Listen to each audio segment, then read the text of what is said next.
ओम नमो भगवते वासुदेवाय। मंगलाचरण। वंदेहं श्री गुरु श्रीयुत पद कमलम श्री गुरुन् वैष्णवानं च श्रीरूपं साग्रजातं सहगण रघुनाथन्वितं सजीवम् साद्वैतं सावधूतं परिजन सहितं कृष्ण चैतन्य देवं श्रीराधा कृष्ण पादान सहगण ललिता शाखान्विता च नमो विष्णुपदाय कृष्ण पृष्ठाय भूतले श्रीमति भक्ति वेदांत स्वामी इति नामिने नमस्ते सरस्वती देवी गौरवाणी प्रचारिणी निर्विशेषा पाश्चात् देशतारिणी श्री कृष्ण चैतन्य प्रभु नित्यानंद श्री अद्वैत गदाधर श्रीवासादि गौर भक्तवृंदा हरे कृष्ण कृष्ण कृष्ण हरे हरे हरे राम राम राम हरे हरे। हरे कृष्णा। श्रीला प्रभुपाद ने जय। सर्वने जय श्री कृष्ण। हरे कृष्ण माता जी। धन्यवाद माता जी। श्रीला प्रभुपाद की जय। जय श्री कृष्ण। श्री राधा गोविंद पढ़ो। जय श्री कृष्ण। कृष्ण हरे कृष्ण। हरे कृष्ण। ચાલો આજે આપણે શરૂ કરશું શ્રીમદ ભગવદ ગીતાનો અધ્યાય નંબર 10 જેનું નામ છે વિભૂતિ યોગ. એમાં ભગવાન શ્રી કૃષ્ણ આપણને પોતાના ઐશ્વર્ય બારામાં સરસ રીતે જાણકારી આપશે. હવે અત્યાર સુધી આપણે 9 અધ્યાય કમ્પ્લીટ કર્યા, એટલે કે લગભગ આપણે ભગવદ ગીતાના 18 અધ્યાયમાંથી 50% કમ્પ્લીટ થઈ ગયું આપણે. તો આમાં આપણે ઘણું બધું નવું જ્ઞાન મેળવ્યું હશે અને ઘણું બધું એવું હશે કે જે આપણે જાણતા હશું, પણ કંઈક આપણને કન્ફ્યુઝન હશે અથવા કોઈ ડાઉટ હશે અથવા કોઈ દ્વિધા હશે તો એ આપણે દૂર થઈ હશે અને કોઈ જગ્યાએ આપણે નવી આખી સંપૂર્ણ રીતે સરસ રીતે જાણ્યું હશે. તો અત્યાર સુધીમાં જે કંઈ પણ આપણે જ્ઞાન મેળવ્યું અને એના હિસાબે આપણા જિંદગીમાં આપણા કંઈક ને કંઈક એવા ફેરફાર આવ્યા હશે અથવા કંઈક આપણે એવા નિર્ણય લીધેલા હશે કે ચલો હવે આજથી હું આ નિર્ણય લઉં છું અથવા સંકલ્પ લઉં છું, એવી રીતે મારા જીવનમાં આવી રીતે હું આગળ વધીશ.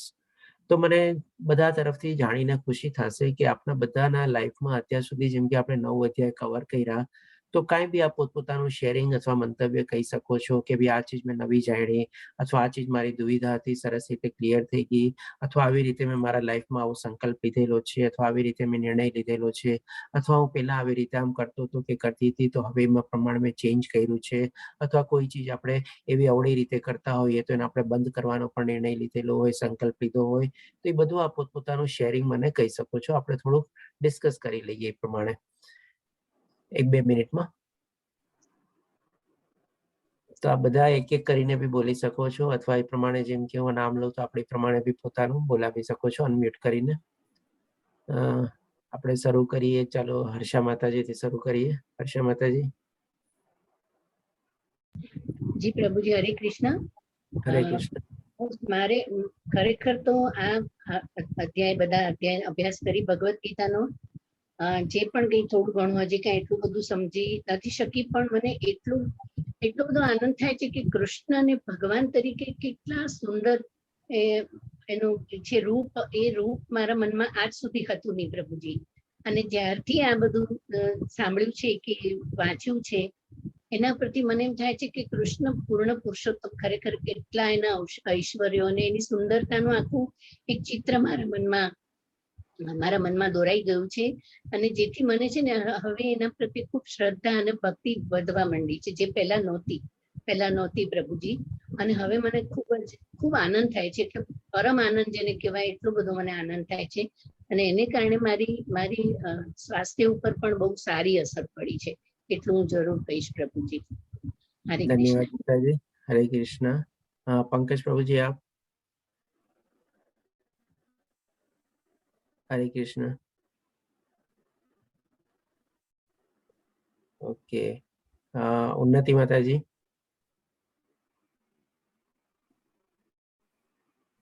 હેલો, હરે કૃષ્ણ. હરે કૃષ્ણ. ભગવાન ઉપર વિશ્વાસ વધારે થવા માંડ્યો છે. હું દરરોજ પહેલા માળા નથી કરતી, પછી લેવલ 1 મેં પહેલું જ્યારે કર્યું હતું ગયા મહિને, ત્યાંથી ડેલી સ્ટાર્ટ જ છે. અને ત્યારે 18 અધ્યાય મેં જ્યારે તમે કરાવતા હતા ત્યારે ડેલી વાંચતી, અને આ વખતે વાંચ્યા છે. અને લેવલ 2 એ સાથે સાથે ચાલુ જ છે. અને વિશ્વાસ વધારે થાય છે ભગવાન ઉપર, કૃષ્ણ. હરે કૃષ્ણ. ધન્યવાદ માતાજી. હરે કૃષ્ણ.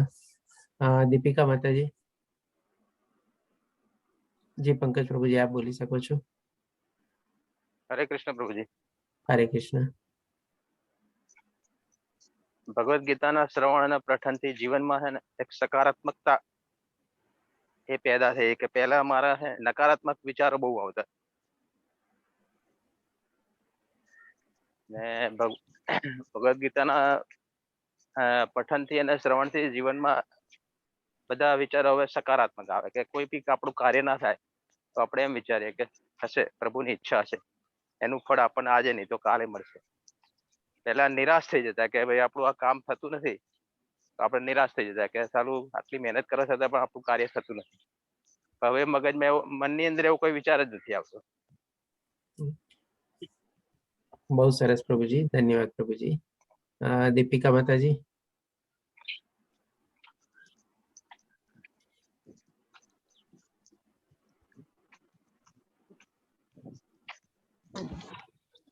હરે કૃષ્ણ. પ્રભુજી, મને ભગવદ્ ગીતાનું આ ચાલુ કરીને એક અલગ જ જાતની અનુભૂતિ થઈ. લાઈક આપણે ભગવાનને ખાલી સમજતા હતા કે આવા છે, બટ આમાં એમનું પૂરું રૂપ, એમની કળા, એમનું બધું સર્વસ્વ અને સર્વોત્તમ છે. કે એ નોલેજ લઈને ઘણું બધું પોઝિટિવ થઈ રહ્યું છે. લાઈક મને અગ્રેશન બહુ હતું, લાઈક હું એકદમ જે બી હોય ફટ દઈને એનો આન્સર આપી દેતી હતી. નાઉ આઈ એમ થિંકિંગ કે you have to just pause and then you have to speak. બહુ સરસ માતાજી. પોઝિટિવિટી ઘણી છે. અને પહેલા આપણા પર કઈ બી પ્રોબ્લેમ્સ નહીં આવે તો આપણે એમ સોચીએ કે કેમ મને જ આ થયું એમ. તો લાઈક હવે એક કે આપણે જ આના માટે ઉત્તમ હશું એટલે આપણા પર આ થયું. So that type of gratitude to appreciate of this programme. આનાથી હજી ઘણું શીખવાનું છે કે આપણે હજી ઘણું ભગવાનના બારામાં સમજવાનું છે, શીખવાનું છે. અને અત્યારે રાઈટ કઈ બી એવું ઓફિસમાં બી મને કઈ બી એવો પ્રોબ્લેમ કે કઈ આવે તો આઈ જસ્ટ કીપ ઓન ચેન્ડિંગ હરે કૃષ્ણ, હરે કૃષ્ણ, હરે કૃષ્ણ, હરે કૃષ્ણ. તો ઓટોમેટિકલી મન બી શાંત થઈ, પ્રોબ્લેમ બી સોલ્વ થઈ જશે. So I don't have to worry about it. જેમ અર્જુને કીધું કે તમે મારી સાથે છો તો મારું કામ પણ ઉદ્ગેલાય જ જશે. એની જેમ my thinking process start changing. ખૂબ સરસ. ધન્યવાદ દીપિકા માતાજી. શૈલેષ પ્રભુજી.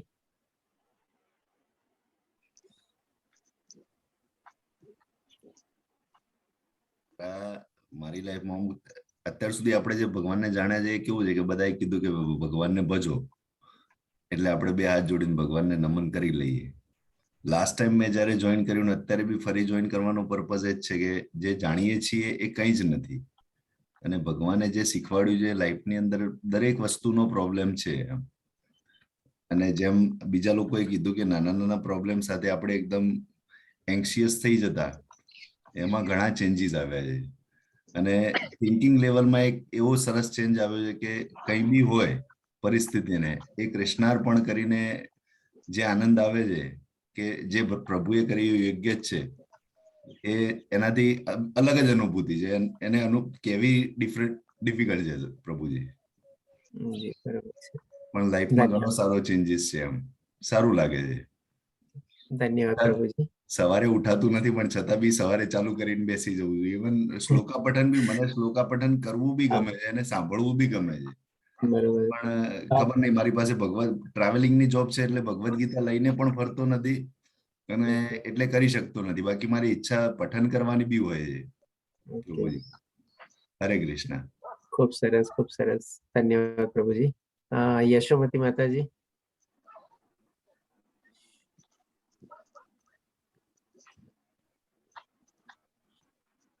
હરે કૃષ્ણ પ્રભુજી. હરે કૃષ્ણ માતાજી.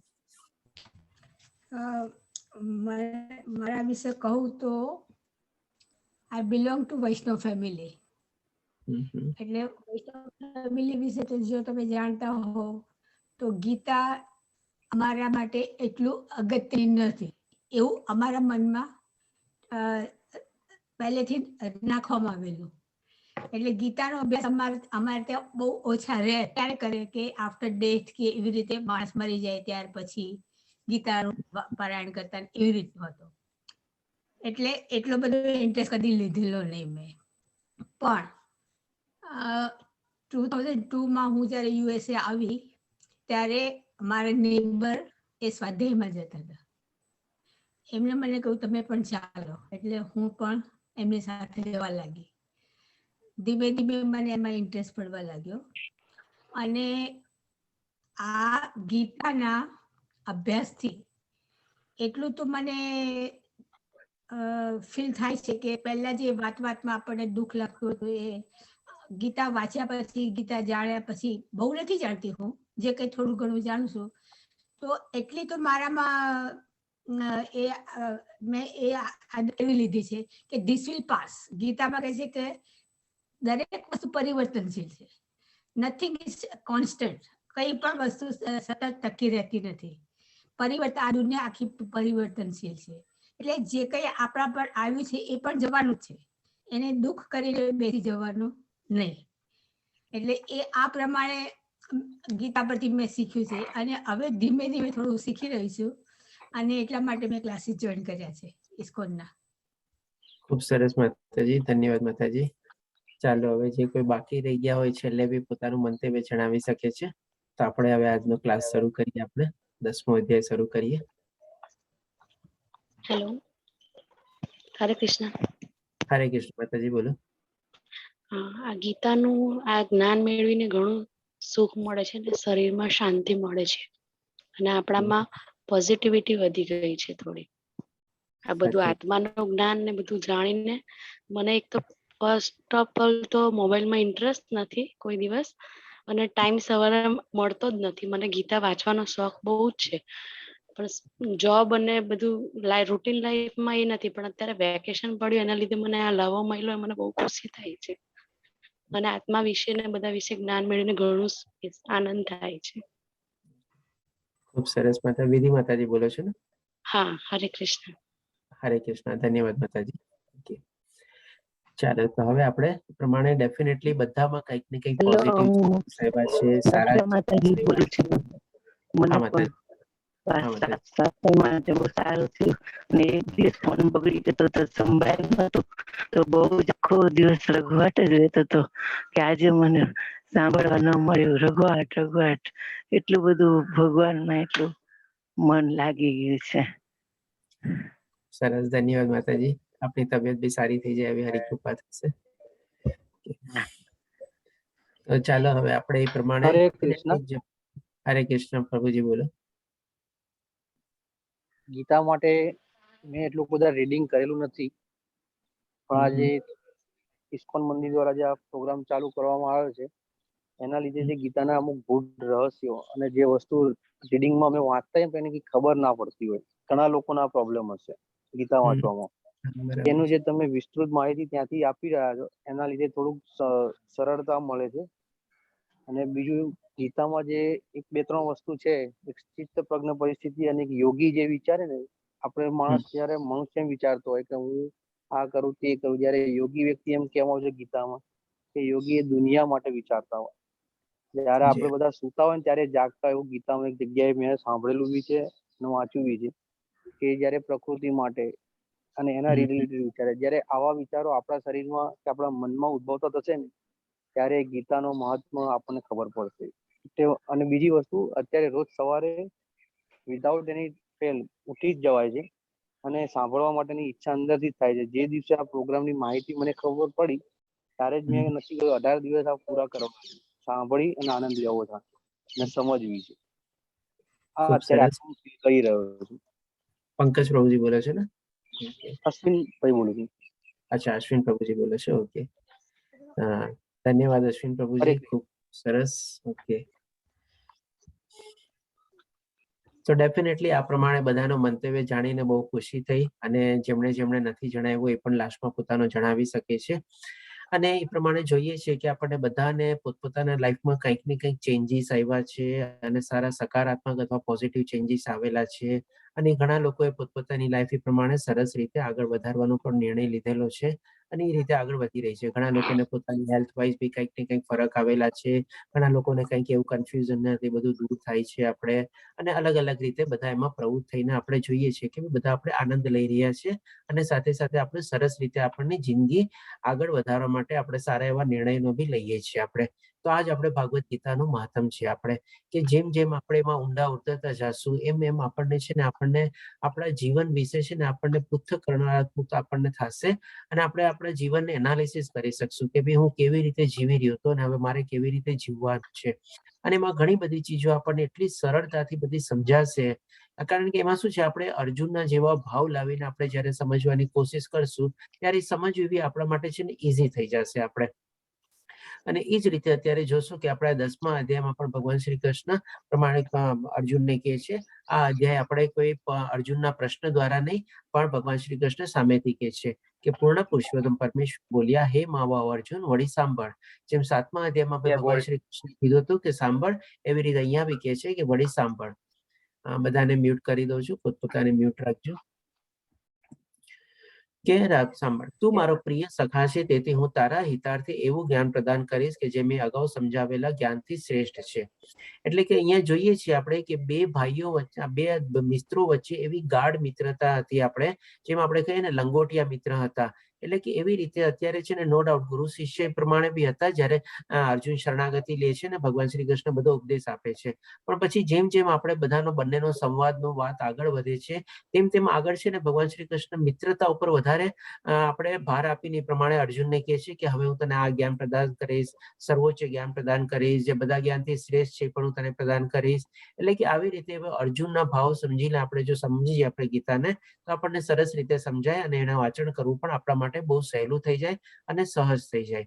તો એ જ રીતે ભગવાન શ્રી કૃષ્ણ અહીંયા કહે છે કે તું મારો પ્રિય સખા છે, તેથી હું તારા હિતાર્થે અથવા તારા કલ્યાણ માટે અથવા તારા શ્રેયસ્કર માટે તને એવું જ્ઞાન પ્રદાન કરીશ કે જે બધા જ્ઞાનથી શ્રેષ્ઠ છે. આપણે ઓલરેડી ભગવાન શ્રી કૃષ્ણ 9મા અધ્યાયમાં રાજગુહ્ય યાગમાં ટોપમોસ્ટ જ્ઞાન દઈ દીધું અને ગુહ્યતમ જ્ઞાન બી દઈ દીધું, એટલે કે સિક્રેટ જ્ઞાન બી દઈ દીધું. તેમ છતાં અહીંયા ભગવાન કૃષ્ણ કહે છે કે બધાથી શ્રેષ્ઠ જ્ઞાન જે છે એ હું હવે તને પ્રદાન કરીશ, કારણ કે તું મારો મિત્ર છે.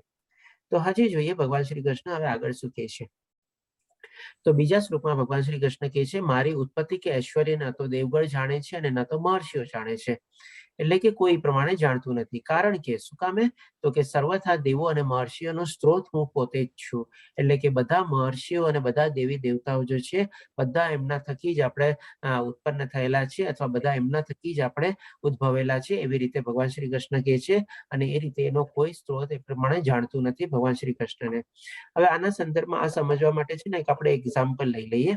જેમ કે આપણે આપણા કોઈ મા બાપના લગ્નમાં ગયા હોઈએ, ડેફિનેટલી ન ગયા હોઈએ, કારણ કે એ જ આપણો સ્ત્રોત છે. આપણે તો આપણે કહેશો કે ભાઈ આ પ્રભુજી કેવો પ્રશ્ન પૂછે છે આપણે, પણ આ શ્લોકને સમજવા માટે આપણી પ્રમાણે એ લઈ લઈએ આપણે કે ભાઈ આપણે ડેફિનેટલી આપણા મા બાપના લગ્નમાં ન ગયા હોય, પણ હવે આજકાલ જે પ્રમાણે બધો ટ્રેન્ડ નીકળેલો છે, બધા શું કરે છે, બધા પોતપોતાના મા બાપની ઘણીવાર મા બાપ પોતે પોતાની 25મી સિલ્વર જ્યુબિલી સેલિબ્રેટ કરે છે, તો ક્યારેક એના પુત્રો અને પૌત્રી લોકો બધા એની 50મી વર્ષગાંઠ અથવા મેરેજ એનિવર્સરી ને બધું એ પ્રમાણે સેલિબ્રેટ કરે છે. તો ત્યારે શું થાય છે, જેમ કે માની લો 50મી વર્ષ એના દીકરા દીકરીઓ અને પૌત્ર પૌત્રીઓ બધા સેલિબ્રેટ કરતા હોય, ક્યારેક આગળ 60, 70, 75 બી સેલિબ્રેટ થતી હોય છે, જે પ્રમાણે કોઈ લોકો જીવિત રહ્યા હોય તો ત્યારે શું કરે, બધા લોકોને આમંત્રિત કરે, જૂના જેના સંબંધો હોય બધાને આમંત્રિત કરે, નવા સંબંધોને બધાને આમંત્રિત કરે, અને એક સરસ મજાનું બેન્ક્વેટ હોલ બુક થાય, સરસ મજાનું સ્ટેજ બનાવે, અને ફરીથી પ્રમાણે જ્યારે લગ્ન મંડપમાં હોઈએ એવી રીતે આપણે આયોજન ને બધું થાય. ઘણીવાર જગ્યાએ આવી રીતે આવું સેલિબ્રેશન ને બધા લોકો આજકાલ કરે છે, જે પ્રમાણે ટ્રેન્ડ ચાલે છે.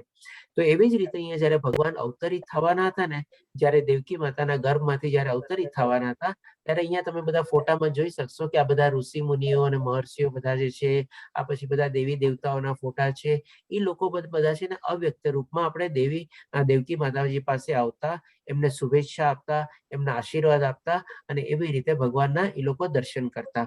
જે પ્રમાણે આપણે જેમ અત્યારે 50મી વર્ષ સેલિબ્રેટ કરીને આપણા મા બાપના લગ્ન એન્જોય કરવાનું કેવી રીતે આપણે અનુભવીએ છીએ, તો બધાને જયારે ખબર પડે છે કે ભગવાન અવતરિત થવાના છે, કારણ કે એ લોકોએ બધાએ પણ તો કોઈ દી જોયા નહોતા ને, જેમ આપણે બી તો આપણા મા બાપના લગ્ન ન જોયા હોય એવી રીતે એ લોકોએ પણ ભગવાન શ્રી કૃષ્ણને આપણે જોયા નહોતા. એટલે કે એ લોકો બી શું છે, આવી રીતે જયારે પોતે પ્રગટ થવાના હતા ત્યારે બધાને એમના દર્શન કરવા આપે છે, શુભેચ્છા આપે છે, અને એવી રીતે થાય છે.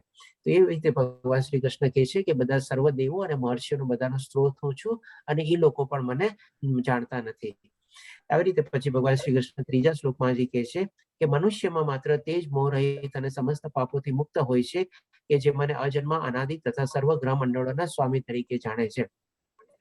અહીંયા એક આપણા માટે બહુ સરસ મજાની લર્નિંગ છે, જે ભગવાન શ્રી કૃષ્ણ આપણને કહે છે કે આપણે પણ શું છે, એક મનુષ્ય તરીકે ત્યારે જ આ બધા ભૌતિક દુનિયાના મોહ માયા આકર્ષણ બધાથી આપણે ઉપર ઉઠી શકીએ, અથવા તો મોહ રહી થઈ શકીએ, અને આપણે સાથે સાથે આપણા બધા જે પાપો હોય એ પણ જયારે નષ્ટ થઈ જાય અથવા એ પાપોમાંથી આપણને મુક્તિ મળી જાય, ક્યારે થાય તો કે ભાઈ જયારે આપણે ભગવાન શ્રી કૃષ્ણને આવી રીતે કે અજન્મ, ક્યારે એમનો જન્મ થતો નથી, એ પ્રગટ થાય છે અને અવતરિત થાય છે. અને કેવી રીતે જન્મ થાય છે, લચક તો કેવી રીતે અવતરિત થાય છે, પ્રગટ થાય છે, સુકામે થાય છે, અને ક્યારે થાય છે, બધું ભગવાન શ્રી કૃષ્ણ ચોથા અધ્યાયમાં આપણને કીધું.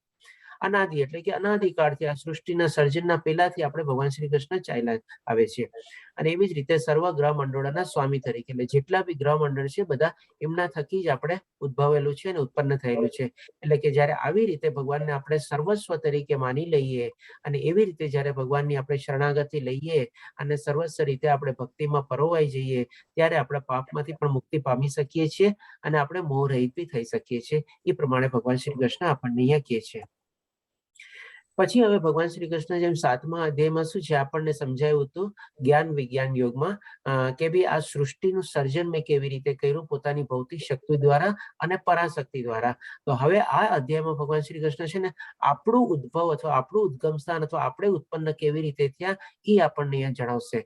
આ પણ એ ભગવદ્ ગીતાનું બહુ ગુહ્યતમ જ્ઞાન છે, આપણે કે ભાઈ આપણો બધાનો સ્ત્રોત કોણ છે એ આપણે જાણી શકીએ છીએ. સૌપ્રથમ આપણે જાણી ગયા કે ભાઈ આપણે શરીર નથી, પછી આપણે આત્મા છીએ, અને પછી હવે આપણે જાણશું કે આપણો સ્ત્રોત શું છે. અને પછી હજી એક બીજું મોસ્ટ સિક્રેટ નોલેજ છે આપણે ભગવદ્ ગીતામાં કે ભાઈ આપણે બધું અહીંયા મનુષ્ય જીવન મળીને આપણે કરવાનું છે શું, આપણું જીવનનું લક્ષ્ય શું છે, તો કે ભગવાનની પ્રાપ્તિ. એટલે કે આ 3 ચીજ એકદમ મોસ્ટ સિક્રેટ નોલેજ જે છે, જે ભગવદ્ ગીતામાંથી આપણને મળે છે. તો હવે ભગવાન શ્રી કૃષ્ણ આપણના સ્ત્રોત વિશે આપણને જણાવશે.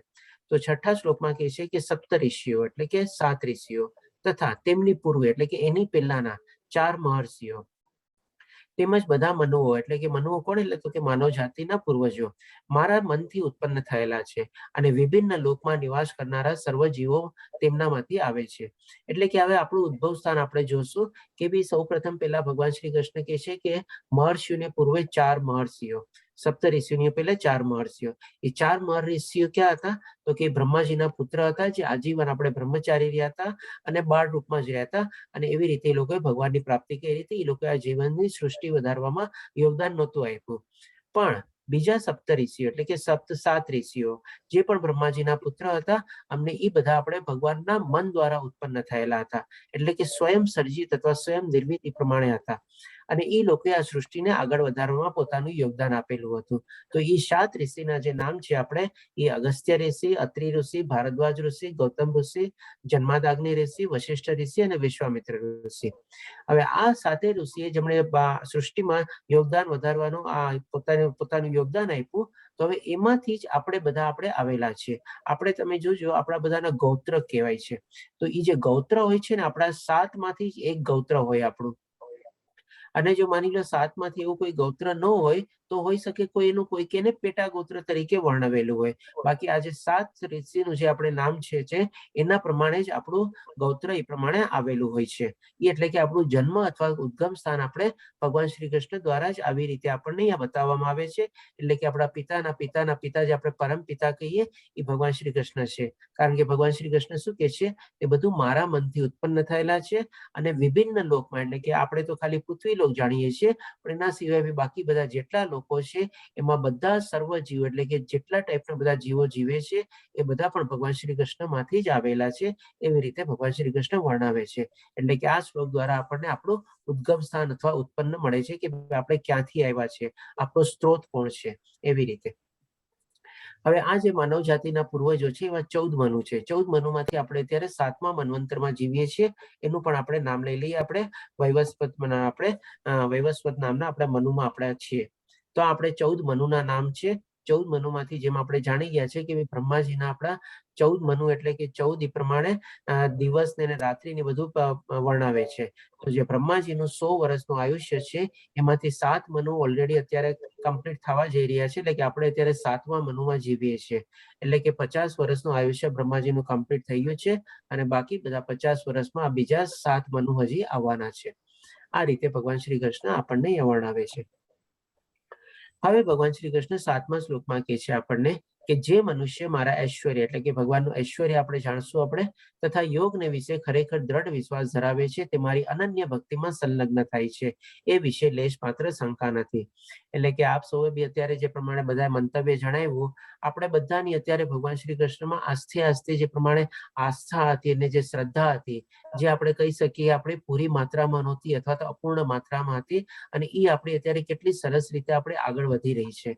તો જેમ જેમ આપણે આ ભગવદ્ ગીતાનું અધ્યયન કરીએ, ભગવાનનો પાઠ કરીએ અને એમાં આપણે આગળ વધશું જ્ઞાન મેળવીને, તો આપણી શ્રદ્ધા પણ એટલી દ્રઢ થતી રહેશે, આપણી આસ્થા બી એવી રીતે આપણે મક્કમ થતી રહેશે. અને જેમ પ્રમાણે આપણે મક્કમ થઈ જશું તો ડેફિનેટલી આપણે પણ ભગવાનની ભક્તિમાં આપણે સંલગ્ન થઈ જશું. એ રીતે ભગવાન શ્રી કૃષ્ણ વર્ણવે છે. એમાં કોઈ માત્ર શંકા નથી. તો આપણે બધા જે પ્રમાણે અત્યારે બધા મંતવ્ય જણાવ્યો, બધાના મોરલેસ આપણે કોમન ફેક્ટર કાઢીએ તો બધાને કંઈક ને કંઈક રીતે આ ફાયદો થયો છે.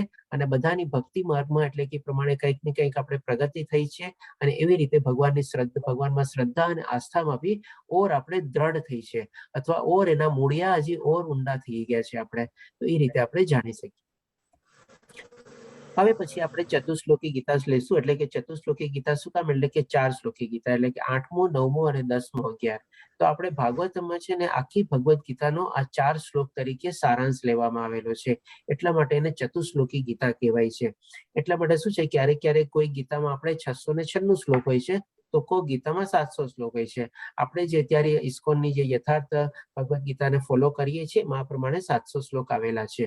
તો હવે આપણે જોઈએ એ 8મો એટલે કે 8, 9, 10, 11 અને 4 શ્લોક આપણે જેમાં ભગવાન શ્રી કૃષ્ણ જે કહેવા માંગતા હતા એ સારાંશ રૂપે આ 4 શ્લોકમાં ટકવેલું છે આપણે. એટલે કે આ રીતે બધું આપણે કવર કરેલું છે, એ જોશું આપણે. તો ભગવાન શ્રી કૃષ્ણના કહેવા પ્રમાણે 8મા શ્લોકમાં આપણે જોઈએ કે હું સમસ્ત દિવ્ય તથા ભૌતિક વિશ્વનું કારણ છું. આ બધી દુનિયા, દિવ્ય લોક અને ભૌતિક લોક બધા વિશ્વનું આપણે ભગવાન શ્રી કૃષ્ણ દ્વારા સર્જન થયેલું છે. અને એમના થકી જ બધું થયેલું છે. દરેક વસ્તુ મારામાંથી જ ઉદ્ભવે છે. એટલે કે એ પણ ભગવાન શ્રી કૃષ્ણમાંથી જ નીકળે છે અથવા એનું ઉદ્ગમ સ્થાન છે. જે બુદ્ધિમાન મનુષ્ય સારી રીતે જાણે છે તેઓ મારી પ્રેમ ભક્તિમાં પરોવાય છે અને સર્વથા અંતઃકરણ પૂર્વક મને ભજે છે. તો આવી રીતે આપણે ભગવાનની ભક્તિમાં આગળ વધી શકીએ. કારણ કે બધાનું આપણું ઉદ્ગમ સ્થાન અથવા ઉત્પન્ન રીતે ભગવાન શ્રી કૃષ્ણ આપણો બધાનો સ્ત્રોત એકમાત્ર એ જ છે. પછી 9મા શ્લોકમાં ભગવાન શ્રી કૃષ્ણ કહે છે કે આ રીતે જે લોકો ભક્તિમાં નિમગ્ન થયેલા હોય એ લોકોના વિચાર નહીં બધું ભગવાન શ્રી કૃષ્ણ વર્ણવે છે. તો મારા શુદ્ધ ભક્તોના વિચાર મારામાં નિમગ્ન હોય છે, તેમના જીવન પૂર્ણપણે મારી સેવામાં સમર્પિત હોય છે અને તેઓ પરસ્પર બોધ આપી તથા મારા વિશે વાતો કરી પ્રેમ, પરમ સંતોષ તથા આનંદનો અનુભવ કરે છે. એટલે આ લોકો શું છે, જે પ્રમાણે કન્ટિન્યુઅસલી ભગવાનની ભક્તિમાં પરોવાયેલા હોય, જે પ્રમાણે આપણી સામે અહીંયા દ્રષ્ટાંત છે શ્રીલા પ્રભુપાદજી, જે આપણે ઇસ્કોનના આપણે સ્થાપક આચાર્ય છે, અને એમણે પોતાના જીવનકાળના લગભગ 41 વર્ષો આખી કૃષ્ણ કોન્શિયસનેસ મુવમેન્ટ ફેલાવવામાં કાઢી નાખ્યા. એટલે કે પરસ્પર બધાને બોધ આપતા અને ભગવાન શ્રી કૃષ્ણ વિશે વાતો કરતા, અને આ રીતે કરતા કરતા એ લોકોને પણ સંતોષ મળતો અને બાકી લોકો બધાને પણ સરસ મજાનો આનંદની અનુભૂતિ થતી અથવા તો અનુભવ કરતા. આ રીતે ભગવાન શ્રી કૃષ્ણ કહે છે કે જે પ્રમાણે આ લોકો ભગવાનની ભક્તિમાં પ્રવૃત્ત થયેલા હોય છે, એ પોતે પણ ખુશ અને આનંદિત હોય છે અને બાકી બધાના ભક્તોને પણ આનંદિત થવાનો અવસર પ્રાપ્ત થાય છે. જે રીતે આપણે બધા અત્યારે જણાવ્યું કે ભાઈ આપણે અત્યારે પેલા આપણે કેટલા એગ્રેસિવ હતા, તરત ગુસ્સો આવી જતો, કાંઈક બી અવળું થાય તો આપણે બીજું કંઈ વિચારવા માંડતા, પણ હવે આપણે થોડા કુલ થઈ ગયા, શાંતિ થઈ ગયા. તો આપણે બધી આપણે એની જ કૃપા એ પ્રમાણે થઈ શકે. જેવી જેવી આપણી ભક્તોમાં આપણે પરોવાતા જઈએ, આપણને પોતાને જ પ્રમાણે બધો આનંદ એ પ્રમાણે મળતું જાય. પછી હવે 10મા શ્લોકમાં ભગવાન શ્રી કૃષ્ણ કહે છે, જે મનુષ્ય મારી પ્રેમપૂર્વક સેવા કરવામાં સતત સમર્પિત રહે છે, તેમને હું એવું જ્ઞાન આપું છું કે જેનાથી તેઓ મને પ્રાપ્ત કરી શકે છે. તો આના દ્વારા પણ ભગવાન શ્રી કૃષ્ણ આપણને એ કહે છે, જેમાં આપણે અહીંયા ધ્રુવ મહારાજનો ફોટો છે. ધ્રુવ મહારાજ પેલા અર્થાર્થી તરીકે ભગવાન શ્રી કૃષ્ણની ભક્તિમાં લીન થાય છે, પણ પછી જેમ જેમ એને જ્ઞાન આવે છે, ભગવાન શ્રી કૃષ્ણ દર્શન આપે છે, એટલે કે જ્ઞાન રૂપી ભગવાન શ્રી કૃષ્ણ પછી એનું જે બધું અંધકાર ને બધું હોય છે દૂર કરે છે, જે આપણે આગલા શ્લોકમાં બી સમજશું. અને પછી જયારે ભગવાન શ્રી કૃષ્ણની પ્રાપ્તિ થાય છે, ત્યારે કહે છે કે ભાઈ મને આપના દર્શન થઈ ગયા, એ જ મારા માટે દુર્લભ છે, આનાથી વધારે મારે કશું જોતું નથી. એટલે કે આવી રીતે પણ ભગવાન શ્રી કૃષ્ણ જે લોકો ભક્તિમાં પરોવાય એના માટે વિશેષ રૂપે બુદ્ધિ, જ્ઞાનને પણ ભગવાન શ્રી કૃષ્ણ આ રીતે આપે છે. હવે પછી છેલ્લા શ્લોકમાં ભગવાન શ્રી કૃષ્ણ કહે છે કે ભક્તો ઉપર વિશેષ કૃપા કરવા માટે, એટલે કે આવી રીતે જે ભગવાનની ભક્તિમાં લીન થયેલા હોય એને ભગવાન શ્રી કૃષ્ણ ભક્તો ઉપર વિશેષ કૃપા કરે છે. વિશેષ કૃપા કેવી રીતે કરે છે? તો કે ડેફિનેટલી તેમના હૃદયમાં નિવાસ કરનારો છું, પણ જ્ઞાન રૂપી પ્રકાશમય દીપક વડે અજ્ઞાનજન્ય અંધકારને દૂર કરું છું. એટલે કે ભગવાન શ્રી કૃષ્ણ એમના આત્મામાં જે આપણા હૃદયમાં જે આપણા આત્માનો વાસ છે, એટલે કે એવી જ્ઞાનની જ્યોતિ પ્રગટાવે છે આપણી અંદર કે આપણું જે કાંઈ પણ અંધકારમય એટલે કે અજ્ઞાન હોય એ બધું બી દૂર થઈ જાય છે. અને આ પણ એક આપણને ભગવાન શ્રી કૃષ્ણની એક સરસ મજાની આપણને ઉપહાર તરીકે આપણા અથવા તો ભેટ તરીકે આપણને ભક્તિના ફળ સ્વરૂપે આપણને મળે છે. જે આપણે ગઈકાલે પણ આપણે 9મા અધ્યાયના 22મા શ્લોકમાં જોઈ ગયા હતા. ભગવાન શ્રી કૃષ્ણ આપણને કહે છે કે ભાઈ એની જરૂરિયાતો હું પૂર્તિ કરું છું અને એની પાસે જે છે એનું રક્ષણ કરું છું. તો એવી જ રીતે ભગવાન શ્રી કૃષ્ણ એના ભક્તોને આવું જ્ઞાનની બધું આપણને આપે છે. હવે પછી આપણે જોશું 12મા અને 13મા શ્લોકમાં અર્જુન શું કહે છે. એટલે કે આ બધું સાંભળ્યા પછી હવે અર્જુન શું કહે છે આપણે જોઈએ. તો અર્જુને કહ્યું, આ પૂર્ણ પુરુષોત્તમ પરમેશ્વર, પરમધામ, પરમ પવિત્ર, પરમ સત્ય છો. આપ સનાતન, દિવ્ય, આદિપુરુષ, અજન્મા તથા મહાનતમ છો. એટલે કે જે ચીજ ભગવાન શ્રી કૃષ્ણએ કીધું એ બધી ચીજને મેન્શન કરે છે અને સરસ રીતે પોતે ભગવાન શ્રી કૃષ્ણની અહીંયા સ્તુતિ કરે છે. અને પછી હજી આગળ કહે છે કે નારદ, દેવલ તથા વ્યાસ જેવા સર્વ ઋષિઓ આપના વિશે આ સત્યનું સમર્થન કરે છે. હવે તમે કહેશો કે આપણે આ અર્જુન કેવી રીતે કહે છે? તો આપણે અર્જુન પણ આપણે શું છે, ભગવાન શ્રી કૃષ્ણના સરસ મજાના ભક્ત હતા, જે ભગવાન શ્રી કૃષ્ણએ પોતે પણ કીધેલું છે કે તું મારો ભક્ત છે ને તું મારો મિત્ર છે, એટલે કે હું તને આ બધું શ્રેષ્ઠતમ જ્ઞાન આપીશ અને એ પ્રમાણે સમજાવીશ.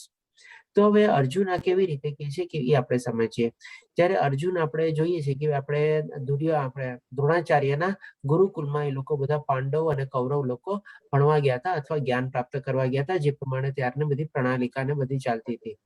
તો એ લોકો જ્યારે ગુરુકુળમાં ભણતા ત્યારે શું છે, બધા વેદો, ઉપનિષદ અને એ બધાનું પણ છે ને જ્ઞાન આપવામાં આવતું. એ પણ એક આપણે કહી શકીએ કે બધું પાર્ટ ઓફ સિલેબસ હતું. આપણે સાથે સાથે આપણે શસ્ત્ર વિદ્યાની બધું બી કેળવાતું, શીખવવામાં આવતી, બધી ટાઈપનું આપણે સંપૂર્ણ રીતે આપણે જ્ઞાન આપવામાં આવતું. ત્યારના વખતમાં શું છે કે ભાઈ બાળકો લોકો જેમ અત્યારે 5-6 વર્ષના થાય એ પ્રમાણે ત્યારે ગુરુકુળમાં વયા જતા, અને જ્યાં સુધી શિક્ષા પ્રાપ્ત ન કરી શકે અને ગુરુના સાનિધ્યમાં રહીને સંપૂર્ણ રીતે જ્ઞાન પ્રાપ્ત ન કરે, શિક્ષા પ્રાપ્ત ન કરે, ત્યાં સુધી લોકો ગુરુની સાથે જ રહેતા, એમની સેવા કરતા અને એ બધું કરતા. એટલે કે લગભગ 18-20 વર્ષ એ લોકો એમની સાથે જ રહેતા. તો ત્યારે જે પ્રમાણે વેદો આપણે ઉપનિષદો જે બધાનું જ્ઞાન આપતા, જે પ્રમાણે ગુરુ દ્રોણાચાર્ય બધું જ્ઞાન આપ્યું, ત્યારે એ જ્ઞાનમાં આપણે એ લોકોએ પ્રાપ્ત કરેલું હતું કે શું ત્યારે જે મોટા મોટા ઋષિઓ અને મહાઋષિઓ જે થઈ ગયા, જેમ કે નારદજીનું નામ છે, અહીંયા દેવલજીનું નામ છે, વ્યાસમુનિનું નામ છે, એ બધા એ લોકો શું છે એ જ પ્રમાણે બધા શાસ્ત્ર માટે પ્રમાણે વર્ણવેલું છે.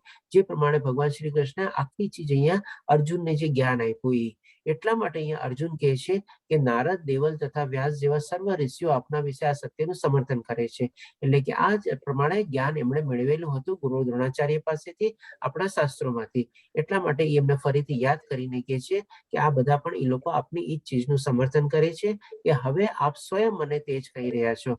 એટલે કે આપ જે મને અત્યારે કહી રહ્યા છો એ ઓલરેડી આ બધા આપણા શાસ્ત્રોમાં બધા ઋષિ મુનિએ બધા એ પ્રમાણે ટાંકવેલું છે આપણે. એટલા માટે એ પ્રમાણે આ સ્ટેટમેન્ટ આપે છે અર્જુન.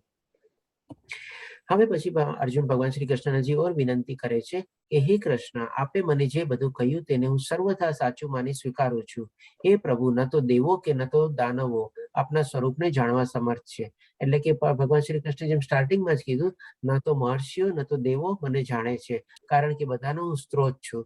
તો એ જ રીતે પણ અર્જુન કહે છે અહીંયા કે ન તો દેવો કે ન દાનવો આપના સ્વરૂપને જાણવા સમર્થ છે, એટલે એટલા કેપેબલ નથી. એટલે કે એ રીતે પ્રમાણે અર્જુન બી ભગવાન શ્રી કૃષ્ણ સામે પ્રમાણે ફરીથી કહે છે. પછી હજી 15મા શ્લોકમાં કહે છે, હે પુરુષોત્તમ, એ સર્વના ઉદ્ભવ સ્થાન, એટલે કે બધાના સ્ત્રોત તરીકે, બધાનો આપણે સોર્સ તરીકે. હે સમસ્ત જીવોના સ્વામી, બધા જીવોના માલિક, કારણ કે સ્ત્રોત પોતે હોય તો એ પ્રમાણે જીવનના માલિક છે આપણા. હે દેવોના દેવ, બધા દેવી દેવતા એમના થકી જ છે, એટલા માટે દેવોના દેવ. હે વિશ્વના સ્વામી, કારણ કે બધા ગ્રહ મંડળોમાં બી જેટલા જીવો છે બધાના સ્વામી જ છે, અને બધા ગ્રહ મંડળો બી એમના થકી સર્જાયેલા છે. એટલા માટે એકમાત્ર આપ જ પોતાની અંતરંગ શક્તિથી આપને જાણો છો. એટલે કે હવે અહીંયા અર્જુન કહે છે કે હવે આ બધી ચીજ જે છે આપણે પોતે સ્વીકારે છે, બધી પોતે એડમિટ કરે છે, બધી પોતાને ભગવાન શ્રી કૃષ્ણને કહે છે બધાને હું માનું છું, બધું સ્વીકારું છું, બધું સાચું માનું છું, એવી રીતે. પણ આ બધી ચીજ શું છે કે આપે ત્યારે તો મને કીધી, પણ આ બધી ચીજ આપ પોતાની અંતરંગ શક્તિથી જાણો છો. અંતરંગ એટલે કે ઇન્ટરનલ પોટેન્સી. આપણે અલગ અલગ ભગવાનની જે શક્તિ છે આપણે ઓલરેડી જોઈ ગયા. ભૌતિક શક્તિ જોઈએ આપણે, બાહ્ય શક્તિ જોઈએ, પરાશક્તિ જોઈએ આપણે, અંતરંગ શક્તિ એ રીતે. એટલે કે આ પોતાની અંતરંગ શક્તિથી જ આપ પોતાને જાણો છો. બાકી લોકોને જો આપ મને જણાવો છો એટલે હું જાણું છું અત્યારે, પણ બધાને કેવી રીતે ખબર પડે? એટલે હવે અર્જુન પછી એક વિનંતી કરે છે ભગવાન શ્રી કૃષ્ણને, જે આપણે જોશું 17મા શ્લોકમાં, કે હે કૃષ્ણ, હે પરમ યોગી, હું કેવી રીતે આપનું સતત ચિંતન કરું અને કેવી રીતે આપને જાણી શકું? એટલે કે જે પ્રમાણે આપ મને જણાવો છો, હવે મારે કન્ટિન્યુઅસલી જો આપનું ચિંતન કરવું હોય, ધ્યાન કરવું હોય, આપણે યાદ કરવા હોય, તો હું કેવી રીતે જાણી શકું એ પ્લીઝ કરીને મને બતાવો. એટલે કે હે પૂર્ણ પુરુષોત્તમ પરમેશ્વર, આપનું સ્મરણ કયા કયા રૂપોમાં કરવામાં આવે, એટલે કે કેવી રીતે હું આપની અનુભૂતિ કરી શકું, કેવી રીતે આપણે યાદ કરી શકું, કેવી રીતે આપણું ચિંતન કરી શકું, કેવી રીતે આપણે મનન રીતે આપણે કરી શકું, એ રીતે મને કરવામાં આવે બતાવો. એટલે કે 18મા શ્લોકમાં હજી એક વિનંતી કરીને કહે છે, હે જનાર્દન, આપ કૃપા કરી ફરીથી આપના યોગ સામર્થ્ય તથા ઐશ્વર્યનું વિસ્તારથી વર્ણન કરો. એટલે કે આ રીતે ભગવાન શ્રી કૃષ્ણની વિનંતી કરે છે કે જેથી કરીને આપણને પણ એ બધાની આપણે અનુભૂતિ બી કરી શકીએ. હું આપના વિશે શ્રવણ કરવામાં ક્યારેય તૃપ્ત થતો નથી, કેમ કે જેમ હું આપના વિશે વધુ સાંભળું છું તેમ આપના શબ્દો રૂપી અમૃતને વધુ ને વધુ આસ્વાદન કરવા ઈચ્છું છું. એટલે કે હવે અહીંયા ભગવાન શ્રી કૃષ્ણ વિશે ઓર ને ઓર આપણે જેમ કહીએ ને, કોઈ ચીજ આપણને ભાવતી હોય તો આપણે કેમ કહીએ, ઓર આપને એવી રીતે આપણે જે ભાવવાની આપણે જે હોય એને આપણે તૃપ્ત કરીએ. એટલે કે અહીંયા ભગવાન શ્રી કૃષ્ણને વિનંતી કરે છે અર્જુન કે ભાઈ આપના વિશે જે આપ જણાવો છો એ ઓર વિસ્તારપૂર્વક જણાવો, કારણ કે હું જેટલું સાંભળું છું એટલું ઓછું છે અને એનું વધારે ને વધારે હું આસ્વાદન કરવા ઈચ્છું છું. એટલે કે આ રીતે જયારે ભગવાન શ્રી કૃષ્ણને અર્જુન વિનંતી કરે છે, ત્યાર પછી 19મા શ્લોકથી લઈને ભગવાન શ્રી કૃષ્ણ પોતાનું ઐશ્વર્ય બતાવે છે અર્જુનને, અને લગભગ 38મા શ્લોક સુધી બધામાં બતાવે છે. તો સૌ પ્રથમ પેલા 19મા શ્લોકમાં ભગવાન શ્રી કૃષ્ણ કહે છે, પૂર્ણ પુરુષોત્તમ પરમેશ્વર બોલ્યા, હવે હું તને મારા ફક્ત મુખ્ય વૈભવયુક્ત રૂપોનું વર્ણન સંભળાવીશ, કારણ કે હે અર્જુન, મારું ઐશ્વર્ય અપાર છે. ડેફિનેટલી ભગવાન શ્રી કૃષ્ણનું જે ઐશ્વર્ય જે છે અપાર છે અથવા આપણે ઇન્ફાઇનાઇટ છે. જેમ આપણે સ્ટાર્ટિંગમાં જાણ્યું હતું પહેલા અધ્યાયમાં કે ભગવાનના જે 6 ઐશ્વર્ય છે એ બધા ઇન્ફાઇનાઇટ છે, એ બધા લિમિટેડ નથી આપણે. અને એ રીતે ભગવાન શ્રી કૃષ્ણ પાસે જેટલા પણ ઐશ્વર્ય જે છે એ રીતે બધા અપાર છે એ ભગવાન શ્રી કૃષ્ણ અહીંયા વર્ણવે છે. અને એમાંથી જે મુખ્ય અથવા જે ઇમ્પોર્ટન્ટ જે છે અથવા તો વૈભવયુક્ત રૂપોનું વર્ણન ભગવાન શ્રી કૃષ્ણ અહીંયા વર્ણવે છે. હવે આ જે ભગવાન શ્રી કૃષ્ણ બધું વર્ણવે છે એમાં ભગવાન શ્રી કૃષ્ણ બધી ચીજમાં એક સિમ્બોલિક તરીકે કહે છે કે આ ચીજમાં હું છું, અથવા આ ચીજમાં આવી રીતે હું પ્રેઝન્ટ છું, અથવા આ ચીજમાં આવી રીતે મારી અનુભૂતિ થઈ શકે. તો એનો મતલબ એવો નથી કે એ ચીજમાં પર્ટિક્યુલરલી એવી જ રીતે છે. જેમ કે ભગવાન શ્રી કૃષ્ણ કહે છે કે હાથીમાં હું ઐરાવત છું, એટલે કે શું કે ભાઈ એક સિમ્બોલ અથવા એવી રીતે કહે છે. દેટ મીન્સ ભગવાન શ્રી કૃષ્ણ બધા હાથીમાં છે, ખાલી ઐરાવતમાં નથી. આપણે એમ નથી સમજવાનું કે ભાઈ ભગવાન શ્રી કૃષ્ણ બધા હાથીમાં પ્રેઝન્ટ છે એવી રીતે સમજવાનું છે, નહીં કે ફક્ત ઐરાવતમાં. કારણ કે ભગવાન શ્રી કૃષ્ણ કહે છે હાથીમાં ઐરાવતમાં હું છું, એવી રીતે બધા એક એક ચીજમાં કેવી રીતે છે એક સિમ્બોલિક રીતે આપણને ઇન્ડિકેશન આપે છે. એટલે આપણે બધામાં ભગવાન શ્રી કૃષ્ણને એવી રીતે આપણી હાજરી અથવા અનુભૂતિ આપણે સમજવાનું છે. તો એ રીતે હવે આપણે જોઈએ કે ભગવાન શ્રી કૃષ્ણ જે આપણને 19મા શ્લોકથી લઈને 38મા શ્લોકમાં બધું વર્ણવે છે કે ભાઈ એમ એટલે કે હું શેમાં છું, કેવી રીતે છું, અને એમોંગ એટલે કે કઈ ચીજમાં કેવી રીતે હું હાજર છું અથવા મારી અનુભૂતિ કરી શકાય છે. તો આ રીતે આપણી સામે બધા એક એક શ્લોકનું આપણે ટેબલ રૂપે આ બનાવેલું છે આપણે કે ભાઈ બધી ચીજોમાં હું કેવી રીતે ક્યાં પ્રેઝન્ટ છું. જેમ કે ચંદ્રમાં આપણે તારાઓ છું, મરીચીમાં પવનદેવ છું, પછી જીવનબળમાં જીવન જીવો છું, એવી રીતે ઓમ એટલે સંપદનું એટલે કે વાઇબ્રેશન ટાઈપનું થયું. આપણે હિમાલયમાં અચલ વસ્તુઓમાં આવી રીતે ભગવાન શ્રી કૃષ્ણ બધું ચીજ વર્ણવે છે. ઘોડાઓમાં ઉચ્ચ સ્વરે છું, પછી સંપૂર્ણ હસ્તીઓ એટલે કે જેને સિદ્ધિઓ પ્રાપ્તિ કરેલી છે એમાં કપિલ મુનિ હું છું. બધા દેવતાઓના ઋષિઓ છે એમાં નારદ તરીકે હું છું. બધા દેવતાના જે ગાયકો અને ગંધર્વો છે એમાં ચિત્રરથા નામના હું છું. એટલે કે આ બધું ભગવાન શ્રી કૃષ્ણ એક ઇન્ડિકેશન તરીકે સમજાવે છે, અને આ બધી ચીજોમાં હું છું એવી રીતે ભગવાન શ્રી કૃષ્ણ અહીંયા વર્ણવે છે. તો આ રીતે આપણે જોઈએ એક એક ટેબલ, આ બધું પ્રેઝન્ટેશન ને આપણે મળી જશે તો એ પ્રમાણે આપ જોઈ શકો છો. આ એક ટેબલ ફોર્મમાં બધું બનાવેલું છે આવી રીતે.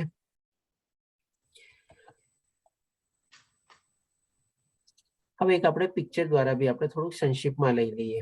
જેમ કે આપણે આ હાથીમાં ઐરાવત છું, આપણે ભગવાન ઇન્દ્ર છીએ, આપણે પછી ઇન્દ્ર ભગવાનના હાથમાં જે આપણે વજ્ર છે, પછી ભગવાન મહાદેવ છે એમાં શંકરમાં હું છું એ પ્રમાણે કહે છે. આપણે ચંદ્ર હું છું, પછી આ ઘોડામાં ઐશ્વર્ય ઉચ્ચ સ્વર્ય નામનો ઘોડો જે છે એ કહે છે આપણે. પછી ઓમ એટલે કે વેદોમાં ઓમકાર તરીકે હું છું. આ ભગવાન શ્રી કૃષ્ણ ભગવાન રામ છે આપણે કપિલ મુનિ છે, આ આપણે ગાય છે, કામધેનુ ગાય હું છું એ રીતે ભગવાન શ્રી કૃષ્ણ કહે છે. એટલે ગાયોમાં કામધેનુ તરીકે ભગવાન શ્રી કૃષ્ણ કહે છે અને સુરભી ગાય તરીકે કહે છે. આપણે આ નારદ મુનિ છે, આ આપણે અર્જુન છે, આ આપણે વેદવ્યાસ મુનિ છે, આ પ્રહલાદ મહારાજ છે, આ આપણે માછલીઓમાં આપણે એ રીતે કહે છે. પછી આપણે યક્ષના 2 ભાઈઓ છે આપણે, પછી સિંહમાં હું છું, એવી રીતે ભગવાન શ્રી કૃષ્ણ બધું વર્ણવે છે. અને એ જ રીતે આપણે શેષનાગ અને વસુકી નાગ તરીકે પણ ભગવાન શ્રી કૃષ્ણને આપણે જોઈ શકીએ છીએ. પછી આપણે વિષ્ણુજી છે, અને વચ્ચોવચ આપણે ભગવાન શ્રી કૃષ્ણનો આપણે ફોટો છે આપણે. એટલે કે આ બધી ચીજોમાં જે છે એમાં ભગવાન શ્રી કૃષ્ણની આપણે હાજરી રૂપે છે એમ ભગવાન શ્રી કૃષ્ણ કહે છે. આમ સમજાવે છે આપણને 19 થી લઈને આપણને 38મા શ્લોકમાં. એટલે કે લગભગ આપણે જોઈએ તો એ 19 શ્લોક બીજા એવા છે. એટલે કે 19 શ્લોકમાં દરેક શ્લોકમાં 4 ચરણ હોય. એટલે કે લગભગ 76 થી 80 જેવી ચીજો ભગવાન શ્રી કૃષ્ણ મેન્શન કરે છે, જે એકદમ ઇમ્પોર્ટન્ટ વ્યક્ત. હવે અહીંયા ગરુડજીનો ફોટો છે. એ બધી ચીજો ભગવાન શ્રી કૃષ્ણ જે પ્રમાણે કીધું કે મારી મુખ્ય અથવા જે વૈભવપૂર્વક છે એનું હું તને સંક્ષિપ્તમાં વર્ણન કરીશ, કારણ કે મારું તો આપણે સામર્થ્ય અપાર છે. આવી રીતે ભગવાન શ્રી કૃષ્ણ બતાવે છે પોતાનું સામર્થ્ય અથવા પોતાનું ઐશ્વર્ય ક્યાં ક્યાં પોતાની હાજરી છે એ રીતે. તો આ બધું જોયા પછી હવે ભગવાન શ્રી કૃષ્ણ 39મા શ્લોકમાં કહે છે કે વળી હે અર્જુન, હું સર્વ અસ્તિત્વનો જનક બીજ છું, સ્થાવર કે જંગમ એવો કોઈ જીવ નથી કે જે મારા વિના અસ્તિત્વ ધરાવી શકે. આપણે એટલે કે અહીંયા ભગવાન શ્રી કૃષ્ણ આપણને 2 ચીજ કહે છે કે બધાનો આપણે બીજ પણ હું છું, જનક બીજ એટલે કે આપણે જેનાથી આપણે ઉગીએ, આપણે ઉદ્ગમ સ્થાન આપણું જે કહીએ ને એ રીતે. એટલે કે બધી આપણે જે કાંઈ પણ ઇન એક્ઝિસ્ટન્સ જોઈએ છે ચીજ વસ્તુઓ, એ બધાનું જનક બીજ ભગવાન શ્રી કૃષ્ણ પોતે છે. અને સ્થાવર કે જંગમનો મતલબ શું કે ભાઈ નોન મૂવિંગ અને મૂવિંગ. આજે જેમ કે આપણે નોન મૂવિંગ તરીકે લઈએ કે ભાઈ આપણને જે ઝાડ પાન આ બધું જે દેખાય છે એ આપણે હલતા નથી, આપણે એક જગ્યાએ સ્થિર હોય છે તેને સ્થાવર કહીએ. અને જંગમ એટલે કે શું કે ભાઈ મૂવિંગ, જે આપણે બાકી બધા જીવોને જોઈએ છે એ ચાલી શકતા હોય છે, કાં તરી શકતા હોય છે, કાં ઉડી શકતા હોય છે. એટલે કે બધી ચીજોમાં ભગવાન શ્રી કૃષ્ણ કહે છે એવો કોઈ જીવ નથી કે જે મારા વિના અસ્તિત્વ ધરાવી શકતો હોય. ડેફિનેટલી આપણે પ્લાન્ટ ની બધામાં, ઝાડ છોડવાની બધામાં પણ જીવ હોય છે આપણે, એટલે જ તો એ લોકો ઉગે છે અને પાછા પ્રોડ્યુસ બી થાય છે. એટલે કે આ બધી ચીજોમાં મૂવિંગ અથવા નોન મૂવિંગ બધી ચીજોમાં ભગવાન શ્રી કૃષ્ણ કહે છે કે મારા અસ્તિત્વ સિવાય કોઈ ચીજ એવી ધરાવતા નથી. પછી હવે 40મા શ્લોકમાં ભગવાન શ્રી કૃષ્ણ કહે છે, હે વીર પરંતપ, મારી દૈવી વિભૂતિઓનો અંત નથી. મેં તને જે બધું કહ્યું તે તો મારી અનંત વિભૂતિઓનો એક સંકેત માત્ર હતા. એટલે કે આપણે જેમ કહીએ ને, ભગવાન શ્રી કૃષ્ણ સ્ટાર્ટિંગમાં બી જ કીધું 19મા શ્લોકમાં કે ભાઈ હું મુખ્ય તને વર્ણવીશ અને મારો ઐશ્વર્ય અપાર છે અથવા તો અસીમિત છે, એટલે આપણે કે ઇન્ફાઇનાઇટ છે. આપણે ઇવન લિમિટલેસ બી આપણે વર્ડ નો વાપરી શકીએ, ઇન્ફાઇનાઇટ વર્ડ આપણે વધારે પ્રોપર અપાર રીતે આપણે, કારણ કે લિમિટલેસ અને ઇન્ફાઇનાઇટ એ બેમાં પણ આપણે થોડો ઘણો ફરક છે આપણે. એટલે કે ઇન્ફાઇનાઇટ જો આપણે વાપરીએ તો એ આપણે પ્રોપર વર્ડ થયો આપણે અપાર રીતે, એટલે કે ભાઈ આપણે માપી જ નથી શકતા કોઈ રીતે નહીં આપણે, કે ના એની લંબાઈ, પહોળાઈ, ઊંચાઈ, ડેપ્થ કે કોઈ રીતે આપણે માપી શકતા નથી. આ રીતે ભગવાન શ્રી કૃષ્ણ કહે છે કે ભાઈ બધું મારી વિભૂતિઓ અનંત છે, એટલે કે જેનો અંત નથી, એટલે કે અથવા ઇન્ફાઇનાઇટ રીતે. અને એ રીતે ભગવાન શ્રી કૃષ્ણ કહે છે કે આ બધી જે મેં તને વિભૂતિઓ બી વર્ણવી એ તો એક સંકેત માત્ર, એટલે કે આપણે કહીએ ને કે ટીપ ઓફ ધ આઈસબર્ગ, એટલે આપણે આંગળીના ટેરવા જેવું હોય ને એવી રીતે ભગવાન શ્રી કૃષ્ણ આપણને કહે છે કે એ પ્રમાણે ખાલી સંકેત માત્ર મેં તને આ બધી વિભૂતિઓનું વર્ણન કરાવેલું છે કે ભાઈ કેમાં હું કેવી રીતે હાજર છું અથવા કેવી રીતે મારી અનુભૂતિ થઈ શકે. જ્યારે અર્જુન વિનવે છે કે ભાઈ હું કેવી રીતે આપણે યાદ કરી શકું, કેવી રીતે આપણું ચિંતન કરી શકું. તો આપણે જોઈએ છીએ કે ભાઈ આપણને જે કાંઈ પણ ચીજ દેખાય આપણને બધામાં આપણે ભગવાન શ્રી કૃષ્ણનો વાસ જોવાનો છે. બધામાં ભગવાન શ્રી કૃષ્ણ હાજર છે, બધામાં ભગવાન શ્રી કૃષ્ણ મોજૂદ છે, કારણ કે એના વગર તો કોઈ ચીજ અસ્તિત્વમાં જ ન આવી શકે. એ પ્રમાણે ભગવાન શ્રી કૃષ્ણ આપણને 39મા શ્લોકમાં કહે છે. એટલે કે કોઈ બી ચીજ એક્ઝિસ્ટન્સમાં આવેલી છે ને એમના થકી જ આવેલી છે. હવે તમે મને કહેશો ઘણીવાર કે ભાઈ આપણે જેમ કે નિર્જીવ વસ્તુ હોય, અહીંયા જેમ કે સ્થાવર અને જંગમના હિસાબે આપણે શું લીધું કે ભાઈ મૂવિંગ અને નોન મૂવિંગ લીધી. હવે એવી જ રીતે આપણે લિવિંગ વસ્તુ તો જાણી ગયા કે એમાં તો આત્માનો વાસ છે, એટલે જે લિવિંગ છે આપણે, જે ભગવાનની પરાશક્તિ દ્વારા ચેતનાનો વાસ છે એટલા માટે. પણ હવે તમે મને કહેશો કે ક્યારેક નોન લિવિંગ થિંગમાં બી આપણે શું કામ ભગવાનને આપણે જોવા? તો આપણે છે ને એકવાર સમજી લઈએ ચીજ કે આપણે જે માની લો અત્યારે આપણે ટેબલ ખુરશી ઉપર બેઠા હોઈએ. હવે ટેબલ નો દાખલો લઈએ, આપણે એક નિર્જીવ ચીજ વસ્તુ લઈએ. આપણે તમે કહેશો કે ભાઈ આમાં પણ ભગવાનનો વાસ છે, તો જી હા, એમાં પણ આપણે બધામાં ભગવાનનો વાસ રીતે લઈ શકીએ. આપણે કેવી રીતે? તો કે ભાઈ આપણે ટેબલ છે, એ ટેબલ શેમાંથી બનેલું છે? તો કે લાકડામાંથી બનેલું છે. લાકડું ક્યાંથી આવ્યું તમારે? તો કે ભાઈ ઝાડમાંથી આવ્યું. ઝાડ ક્યાંથી હતું તમારે? તો કે ભાઈ સ્થાવર ચીજ હતી, અને એમાં પણ ભગવાન શ્રી કૃષ્ણનો વાસ આવી ગયો.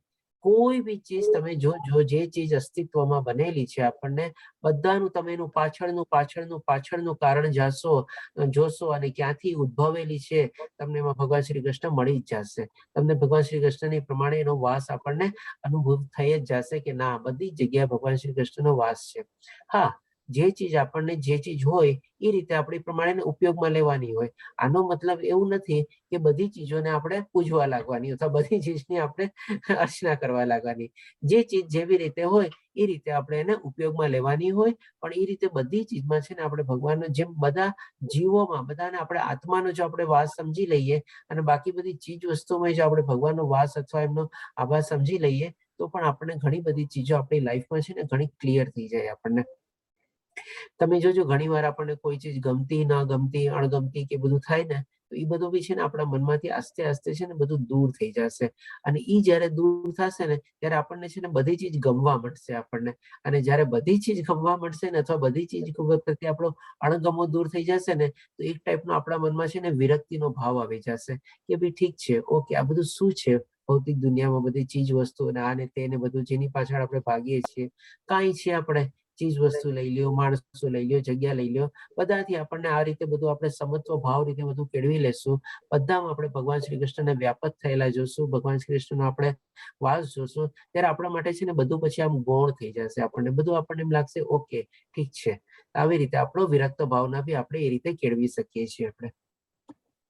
તો આ બધું કીધા પછી હવે ભગવાન શ્રી કૃષ્ણ 41મા શ્લોકમાં કહે છે કે તું જાણી લે કે સમગ્ર ઐશ્વર્ય, સૌંદર્ય તથા તેજસ્વી સર્જનો મારા તેજના એક સ્ફુલિંગ માત્રમાંથી ઉદ્ભવે છે. એટલે કે અહીંયા ભગવાન શ્રી કૃષ્ણ કહે છે કે પાર્વતી, આપણે સમગ્ર ઐશ્વર્ય બી આપણને જે બધી ભૌતિક દુનિયામાં દેખાય છે બધો, એ બધો ભગવાન થકી જ છે, આપણે ભગવાન શ્રી કૃષ્ણ થકી જ છે. સૌંદર્ય ચીજ દેખાય છે, બહુ દેખાવડી ચીજ દેખાય છે. આપણે કોઈકને કહીએ કે ભાઈ આ બહુ બ્યુટીફુલ છે અથવા બહુ હેન્ડસમ ચીજ છે અથવા તો આ ચીજ બહુ જ સરસ લાગે છે, બહુ આકર્ષક જેવી લાગે છે, એટલે સૌંદર્ય. અને તેજસ્વી સર્જનો એટલે કે ઘણીવાર આપણે જોઈએ છીએ કે ભાઈ આપણને બહુ પાવરફુલ સર્જન લાગે, હા કેટલું મોટું સર્જન કર્યું છે, જેમ કે કેટલું મોટું ઊંચો ટાવર મચાનું બિલ્ડિંગ બનાવ્યું છે આપણે, અથવા તો આપણે કોઈક જગ્યાએ જઈએ તો આપણને લાગે વાહ કેટલું સરસ આખું ક્રિએશન છે, બધું બનાવેલું છે. એટલે કે આ બધી ચીજ ભગવાન શ્રી કૃષ્ણ કહે છે કે મારા તેજના, એ ભગવાનના તેજ દ્વારા જ આ બધી ચીજો છે. કારણ કે જે પણ આપણે જે ઐશ્વર્ય છે, સૌંદર્ય છે ને તેજસ્વી ચીજ, બધામાં કોઈક ને કોઈક રીતે પાવર, શક્તિ અથવા તેજ આપણે જોઈએ. તો એ બધું જે તેજ છે એ કોના થકી આવેલું છે? તો કોઈ ભગવાન શ્રી કૃષ્ણ થકી જ આવેલું છે. અને એ પણ ભગવાન શ્રી કૃષ્ણ શું કહે છે કે એક સ્ફુલિંગ માત્રમાંથી ઉદ્ભવે છે. એક સ્ફુલિંગ માત્રામાંથી ઉદ્ભવે એટલે છે એનો મતલબ શું? આપણે જેમ કે આપણે દાખલો લઈ રહીએ, જેમ કે આપણે માચીસ હોય આપણે, અથવા તો દીવાસળી હોય, આપણે દીવાસળીને આપણે એમાંથી કાઢીએ અને એક એની બાજુમાં જે બારૂદ હોય આપણે જસ્ટ હાલમાં ખાલી સ્પાર્ક કરીએ અને દીવાસળી પ્રગટી પડે. એટલે કે ભગવાન શ્રી કૃષ્ણ કહે છે કે આ બધું ચીજ મારા એક સ્ફુલિંગ માત્રામાંથી ઉદ્ભવે છે. હવે તો માની લો દીવાસળી કે માચીસ વહી ગઈ છે, આપણે જેમાં બીજું એક્ઝામ્પલ બી લઈએ, આપણે લાઇટર લઈએ, ગેસનું જે લાઇટર હોય ને, હવે લાઇટરને આપણે જયારે એમાં બટન દબાવીએ અથવા તો એક નાનકડો સ્પાર્ક નીકળે અને એ સ્પાર્ક થી શું છે આખું આપણે ગેસ ને બધું પ્રગટી જાય આપણે. તો એવી જ રીતે ભગવાન શ્રી કૃષ્ણ અહીંયા કહે છે કે એક મારા સ્ફુલિંગ માત્રામાંથી આ બધી ઐશ્વર્ય, સૌંદર્ય, તેજસ્વી ચીજો છે જે છે એ બધી આપણે અસ્તિત્વમાં આવેલી છે. એટલે કે ખાલી ભગવાનનો એક નાનકડો સ્પાર્ક થાય છે અને આ બધી ચીજો આપણે ઉદ્ભવી થઈ જાય છે અને ઉત્પન્ન થઈ જાય છે. એવી રીતે ભગવાન શ્રી કૃષ્ણ આપણને અહીંયા સમજાવે છે. તો અહીં આપણે ભગવાન શ્રી આપણે 10મો અધ્યાય કમ્પ્લીટ કર્યો. શ્લોકા આપણે આમાં ઓછા કવર કરવાના હતા, કારણ કે લગભગ 19 થી 20 શ્લોકા ભગવાનનો આપણો જે ઐશ્વર્ય આપણે જાણ્યો, બધી ચીજમાં હું આ છું, આવી રીતે આમ છું, એ આપણે જાણ્યા. અને બાકીના 20 શ્લોકમાંથી આપણે બધા લગભગ ઓલમોસ્ટ કવર કરી લીધા. તો આ રીતે આપણે અહીંયા 10મો અધ્યાય આપણે વિભૂતિ યોગ નામનો પૂર્ણ થાય છે. 42મો શ્લોક જોઈ લઈએ આપણે. છેલ્લો શ્લોક છે આપણે કે ભાઈ પરંતુ હે અર્જુન, આ સર્વ વિગતવાર જ્ઞાનની શી જરૂર છે? હવે આ બધું ચીજ ભગવાન શ્રી કૃષ્ણ આખું સરસ રીતે વર્ણવ્યું. એટલે હવે કે છે કે ભાઈ આની બધાની શું જરૂર છે? જેમ મેં કીધું ને કે આપણે જયારે બધું આપણે જાણી લઈએ, બધી સ્થાવર, જંગમ, moving, non moving, living, non living, બધી ચીજોમાં આપણે જાણી લઈએ કે ભાઈ ભગવાન શ્રી કૃષ્ણનો જ વાસ છે. એટલે કે પછી આપણા જે બધા આકર્ષણો ને મોહ માયા ને બધું જે છે ને, આપણે ખાલી ભગવાન શ્રી કૃષ્ણ તરફ જ જાણી જાય કે ભાઈ આપણે તો બધું એમના થકી જ છે ને. તો એ જ રીતે પણ ભગવાન શ્રી કૃષ્ણ અહીંયા કહે છે કે આ બધું વિગતવાર જ્ઞાનની શી જરૂર છે? હું તો મારા એક અંશ માત્રથી આ સમગ્ર બ્રહ્માંડને વ્યાપીને તેનું ધારણ કરું છું. એટલે કે ખાલી એક નાનકડો પાર્ટ રૂપે આખું આ જે સર્જન થયેલું છે આપણે બ્રહ્માંડ, એટલે કે આખું જેટલા ગ્રહો એના અંદર બધા આવેલા છે, એની અંદર જે જેટલા બધા જીવો આવેલા છે, જેટલી ચીજ વસ્તુ આવેલી છે, જેટલી ઐશ્વર્ય આવેલો છે, જેટલી તેજસ્વી ચીજો આવેલી છે, બધું ભગવાન શ્રી કૃષ્ણ શું કહે છે કે મારા બ્રહ્માંડ, સમગ્ર બ્રહ્માંડને વ્યાપીને હું ધારણ કરી રહ્યો છું. એટલે કે ભગવાન શ્રી કૃષ્ણ જ આ બધા ચીજના ધારણ કરતા છે, પોષણ કરતા છે, પાલન કરતા છે. એ રીતે આપણે જયારે સમજી લઈએ ત્યારે આપણને સંપૂર્ણ જ્ઞાન થઈ જાય. અને એવી રીતે પછી આપણે બધી ચીજોમાં ભગવાન શ્રી કૃષ્ણને જ જોઈએ. આપણે બધા જીવોમાં આપણે ભગવાન શ્રી કૃષ્ણને જોઈએ, બધામાં આપણે આત્માના દર્શન કરીએ, બધી જે નોન મૂવિંગ વસ્તુ હોય એમાં આપણે એનો જ વાસ જોઈએ આપણે. કારણ કે બધી ચીજ એમના થકી જ ઉદ્ભવેલી છે ને બધી એમના થકી જ છે અને બધી એમના થકી જ આપણે ઉત્પન્ન થયેલી છે. બધાનું કારણ ઈ જ છે, બધાનું ધારણ કરતા બી ઈ જ છે. આ રીતે ભગવાન શ્રી કૃષ્ણ આપણને આ અધ્યાયમાં મેઇન રૂપે સમજાવવા કે છે. તો આ રીતે જોયું આપણે 10મો અધ્યાય કમ્પ્લીટ થાય છે. અહીંયા વાંચા કલ્પતરુ ભયસ્ય કૃપા સિંધુ એવ ચ પતિતાનામ પાવનભયો વૈષ્ણવયો નમો નમઃ. હરે કૃષ્ણ કૃષ્ણ કૃષ્ણ હરે હરે, હરે રામ રામ રામ હરે હરે. શ્રીલા પ્રભુપાદ કી જય. રાધા ગોવિંદ. તો હવે જો કોઈ આપણે પ્રશ્ન હોય તો લઈ શકીએ છીએ. હરે કૃષ્ણ. કોઈને મંતવ્ય જણાવવું હોય તો એ બી જણાવી શકે છે, જો સ્ટાર્ટિંગમાં કોઈ રહી ગયું હોય. હરે કૃષ્ણ પ્રભુજી.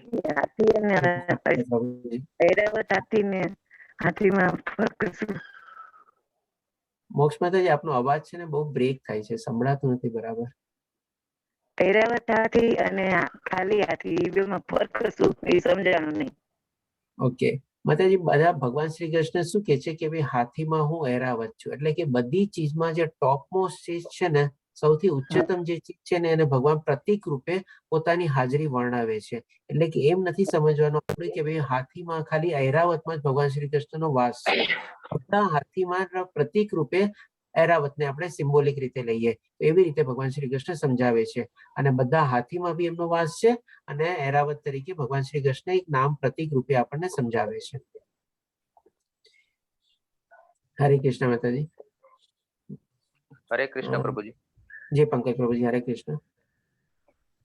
પ્રશ્ન નથી પણ એક મારું વિચાર કે પહેલા હું છે ગુરુ શિષ્ય પરંપરામાં બહુ વિશ્વાસ નહોતો કરતો, કારણ કે સમાજમાં અત્યારે જે રીતે ગુરુઓની, આપણે કોઈ પર્સનલી એવું કહેવા માંગતો નથી, પણ જે પ્રમાણે વર્તી રહ્યું છે એ પ્રમાણે મને ગુરુમાં વિશ્વાસ ઓછો રહેતો.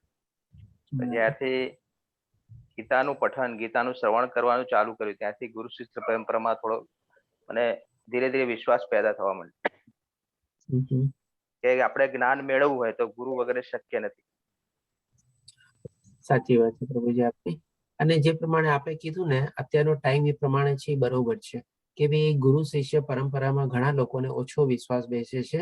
અને કારણ કે શું છે, કહેવાતા સો કોલ્ડ ગુરુ છે ને, અથવા તો પ્રોક્લેમ્ડ, સેલ્ફ પ્રોક્લેમ્ડ ગુરુ જેને આપણે કહીએ, આપણે એ બધા એવા જેને છે ને, આપણે બિલાડીના છોડની જેમ બધા આપણે નવા નવા ઉભા થાય છે અને પોતપોતાની પ્રમાણે ગુરુ પ્રમાણે વર્ણવે છે. તો આના સંદર્ભમાં છે આપણે કહું, એક નાનકડી હિન્ટ આપું છું કે આપણે જે પ્રમાણે આપણે કીધું, ડેફિનેટલી વાત જરૂરી છે કે ભાઈ આપણે ગુરુ શિષ્ય પરંપરામાં વિશ્વાસ રાખવો જોઈએ, માનવો જોઈએ, અને ગુરુ તરફથી, આધ્યાત્મિક ગુરુ તરફથી આપણને એ શિક્ષા, સાચું જ્ઞાન અથવા સાચું માર્ગદર્શન મળી શકે. તો હવે જયારે એક પ્રશ્ન ઉભો થાય છે કે ભાઈ આપણે સાચા ગુરુને આપણે ઓળખવા કેવી રીતે, પારખવા કેવી રીતે, એ બધાનો પ્રશ્ન હોય છે અને આ બહુ મૂંઝવણ ભર્યો પ્રશ્ન છે. તો એના પહેલા છે ને, સૌ પ્રથમ તો શું છે, આપણે પેલા છે ને અર્જુન જેવા શિષ્ય બનવાનું છે. આપણે પેલા અર્જુન જેવા શિષ્ય જેવી બધી લાયકાત કેળવવાની છે. પછી છે ને, જેમ ભગવાન શ્રી કૃષ્ણ કે છે ને બધું, અને આપણે છે ને ખાલી ભક્તિ મને એમાં પરોવવાનું છે. પછી ભગવાનની ઓટોમેટિક છે ને બધી કૃપા થાય છે. આપણને ગુરુ બી મળી જાય છે, આપણને યોગ્ય માર્ગદર્શન બી મળી જાય છે, સારા ગુરુના સાનિધ્યમાં બી આપણે આવી જઈએ છીએ, અને એ બધું છે ને પછી ઓટોમેટિક આપણે થઈ જ જાય છે, ભગવાનની કૃપા થાય છે. અને આ તો થાય જ છે. એના સિવાય બી હવે જેમ કે આપણે પોતે ટેસ્ટ કરવું હોય ને કે ભાઈ સાચો ગુરુ કોણ, અથવા સાચા ગુરુ કોને કહેવા, આ બધા પ્રોક્લેમ્ડ, સેલ્ફ પ્રોક્લેમ્ડ ગુરુ અથવા જે પોતે જે ઉદ્ભવેલા ગુરુ છે, એનાથી આપણે કેવી રીતે અળગું રહેવું, તો એની બે ટેસ્ટ છે. સૌ પ્રથમ તો છે ને, એ આપણે ઈ જે ગુરુ જે છે એ કઈ ગુરુ શિષ્ય પરંપરામાંથી આવેલા છે એ જોવાનું આપણે, કે ભાઈ એના ગુરુ કોણ હતા, એના ગુરુ કોણ હતા, એના ગુરુ કોણ હતા.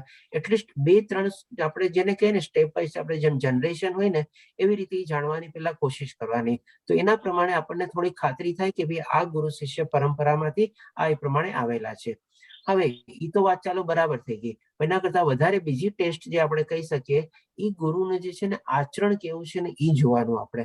કારણ કે માની લો કેવું અલગ વાત છે, બોધપાઠ આપવો અલગ વાત છે, પણ એનું આચરણ કેવું છે ને એ જો આપણે જોઈએ અને એ આપણે જાણી શકીએ તો આપણને છે ને પૂરેપૂરી બીજી રીતે બી ખાતરી થઈ જાય કે ના ભાઈ, જે પ્રમાણે જ્ઞાન આપે છે એ પ્રમાણે એનું જીવનનું આચરણ પણ એવી જ રીતે છે. જે ભગવાન શ્રી કૃષ્ણે પણ આપણને આગલા અધ્યાયોમાં સમજાવ્યું હતું કે મહાપુરુષ જેમ જેમ પોતાનું આચરણ કરશે, બાકી બધા લોકો એને ફોલો કરશે. તો આ એક ઇનડાયરેક્ટલી ભગવાન શ્રી કૃષ્ણ છે ને આપણને એક પેટર્ન આપે છે કે કેવી રીતે આપણે ગુરુ શિષ્યને આપણે ફોલો કરવા જોઈએ, એનું આચરણ જોઈને, અને એ કઈ ગુરુ શિષ્ય પરંપરામાંથી આવે છે એને આપણે એને ફોલો કરવાના. જે આપણે એક સરસ મજાનો બતકનો ને બધાનો ફોટો હતો એ રીતે આપણે સમજાતા. મારા ખ્યાલથી લગભગ 3જા અધ્યાયનો 41મો શ્લોક હતો, if I am not mistaken. Okay, તો આવી રીતે આપણે બે ટેસ્ટ છે આપણા માટે કે આપણે ફોલો કરીએ તો આપણને ઘણો ફાયદો થઈ શકે. પણ સૌથી પહેલું કન્ડિશન તો એક જ છે, આપણે શિષ્ય બનવાની પહેલા કોશિશ કરવાની છે. આપણે શિષ્યની લાયકાત મેળવી લઈએ, ભગવાન શ્રી કૃષ્ણની ઓટોમેટિકલી કૃપા થશે, આપણને ગુરુ બી મળી જ જશે. હરે કૃષ્ણ પ્રભુજી. હરે કૃષ્ણ પ્રભુજી. બહુ સારી ચીજ આપણે ડિસ્કસ કરી, કારણ કે આ ઘણા લોકોને એવો પ્રશ્ન હોય. ઓકે, ચાલો બીજા કોઈનો કોઈ પ્રશ્ન અથવા કઈ એવું મંતવ્ય, શેરિંગ, ડિસ્કશન કઈ હોય તો કે. હરે કૃષ્ણ પ્રભુજી. જય યશો માતાજી. હરે કૃષ્ણ. આપણે ગીતાનું નોલેજ તો હું મેળવું છું, પણ એને જીવનમાં એપ્લાય કેવી કરવાનું એ હજુ સુધી મને સમજમાં નથી આવતું. કારણ કે ગીતા જાણ્યા પછી એ ધારણ કરવી એ જરૂરી છે. તો જીવનમાં ઉતારવા માટે શું કરવું જોઈએ? ઓકે માતાજી, આપનો પ્રશ્ન બી બહુ સારો છે, કારણ કે ભગવદ્ ગીતા શું છે, એક આધ્યાત્મિક જ્ઞાન છે. આમાં કોઈ ધર્મનું કે આપણને એ પ્રમાણે નથી કે ભાઈ આ રિલિજન ફોલો કરવો કે આ ધર્મ હિન્દુ ક્રિશ્ચન બધાથી ઉપર છે, પરે છે. એકદમ આમાં આધ્યાત્મિક જ્ઞાન આપણને મળે છે. અને એ આધ્યાત્મિક જ્ઞાન આપણે મેળવીએ તો એને ડેફિનેટલી જીવનમાં ઉતારવો આપણો સૌથી મોટામાં મોટો લક્ષ્ય હોવો જોઈએ. અને સ્ટાર્ટિંગમાં પણ આપણે એ જ પ્રમાણે સમજ્યા હતા કે આપણે આખી ભગવદ્ ગીતા વાંચી લઈએ, પણ એમાંથી આચરણ આપણું જો 0% હોય તો એ કાંઈ બરોબર નથી. આપણે જરા એ પ્રમાણે કોઈનો લાભ ન લઈ શકીએ. પણ માની લો ઘણા લોકોને 50% બી જ્ઞાન મેળવેલી અને એમાંથી 10% બી એપ્લાય કરે ને તો એ વધારે સારું છે. તો હવે જેમ આપણે જીવનમાં ઉતારવું કેવી રીતે, એ આપનો મેઇન પ્રશ્ન છે. તો આમાં હું એક પ્રશ્ન આપને પૂછીશ માતાજી, કે આપે આમાંથી કઈ એવી ચીજ, સારી ચીજ જ્ઞાન રૂપે મેળવી કે જે આપ જીવનમાં ઉતારવા માંગો છો, મને કહો. ઘણું બધું જ્ઞાન છે આમાંથી, આપણે એકની એક ચીજ આસ્તે આસ્તે ઉતારવાની કોશિશ કરવાની છે. તો એવું કયું જ્ઞાન આપને વધારે અત્યાર સુધીમાં ગમ્યું કે જે આપ જીવનમાં ઉતારવા માંગો છો? તો હું તમને સરસ રીતે સમજાવી શકીશ. ભક્તના જે લક્ષણો છે ને. ઓકે, કોઈ બી એક લક્ષણ કયો. ભક્તના તો ઘણા લક્ષણ છે, એ પણ આપણે 12મા અધ્યાયમાં ભક્તિ યોગમાં જાણશું. ભગવાન શ્રી કૃષ્ણ 20 લક્ષણ બતાવે છે ભક્તના. તો કોઈ બી એક લક્ષણ મને કયો કે જે આપ જીવનમાં ઉતારવા માંગતા હો.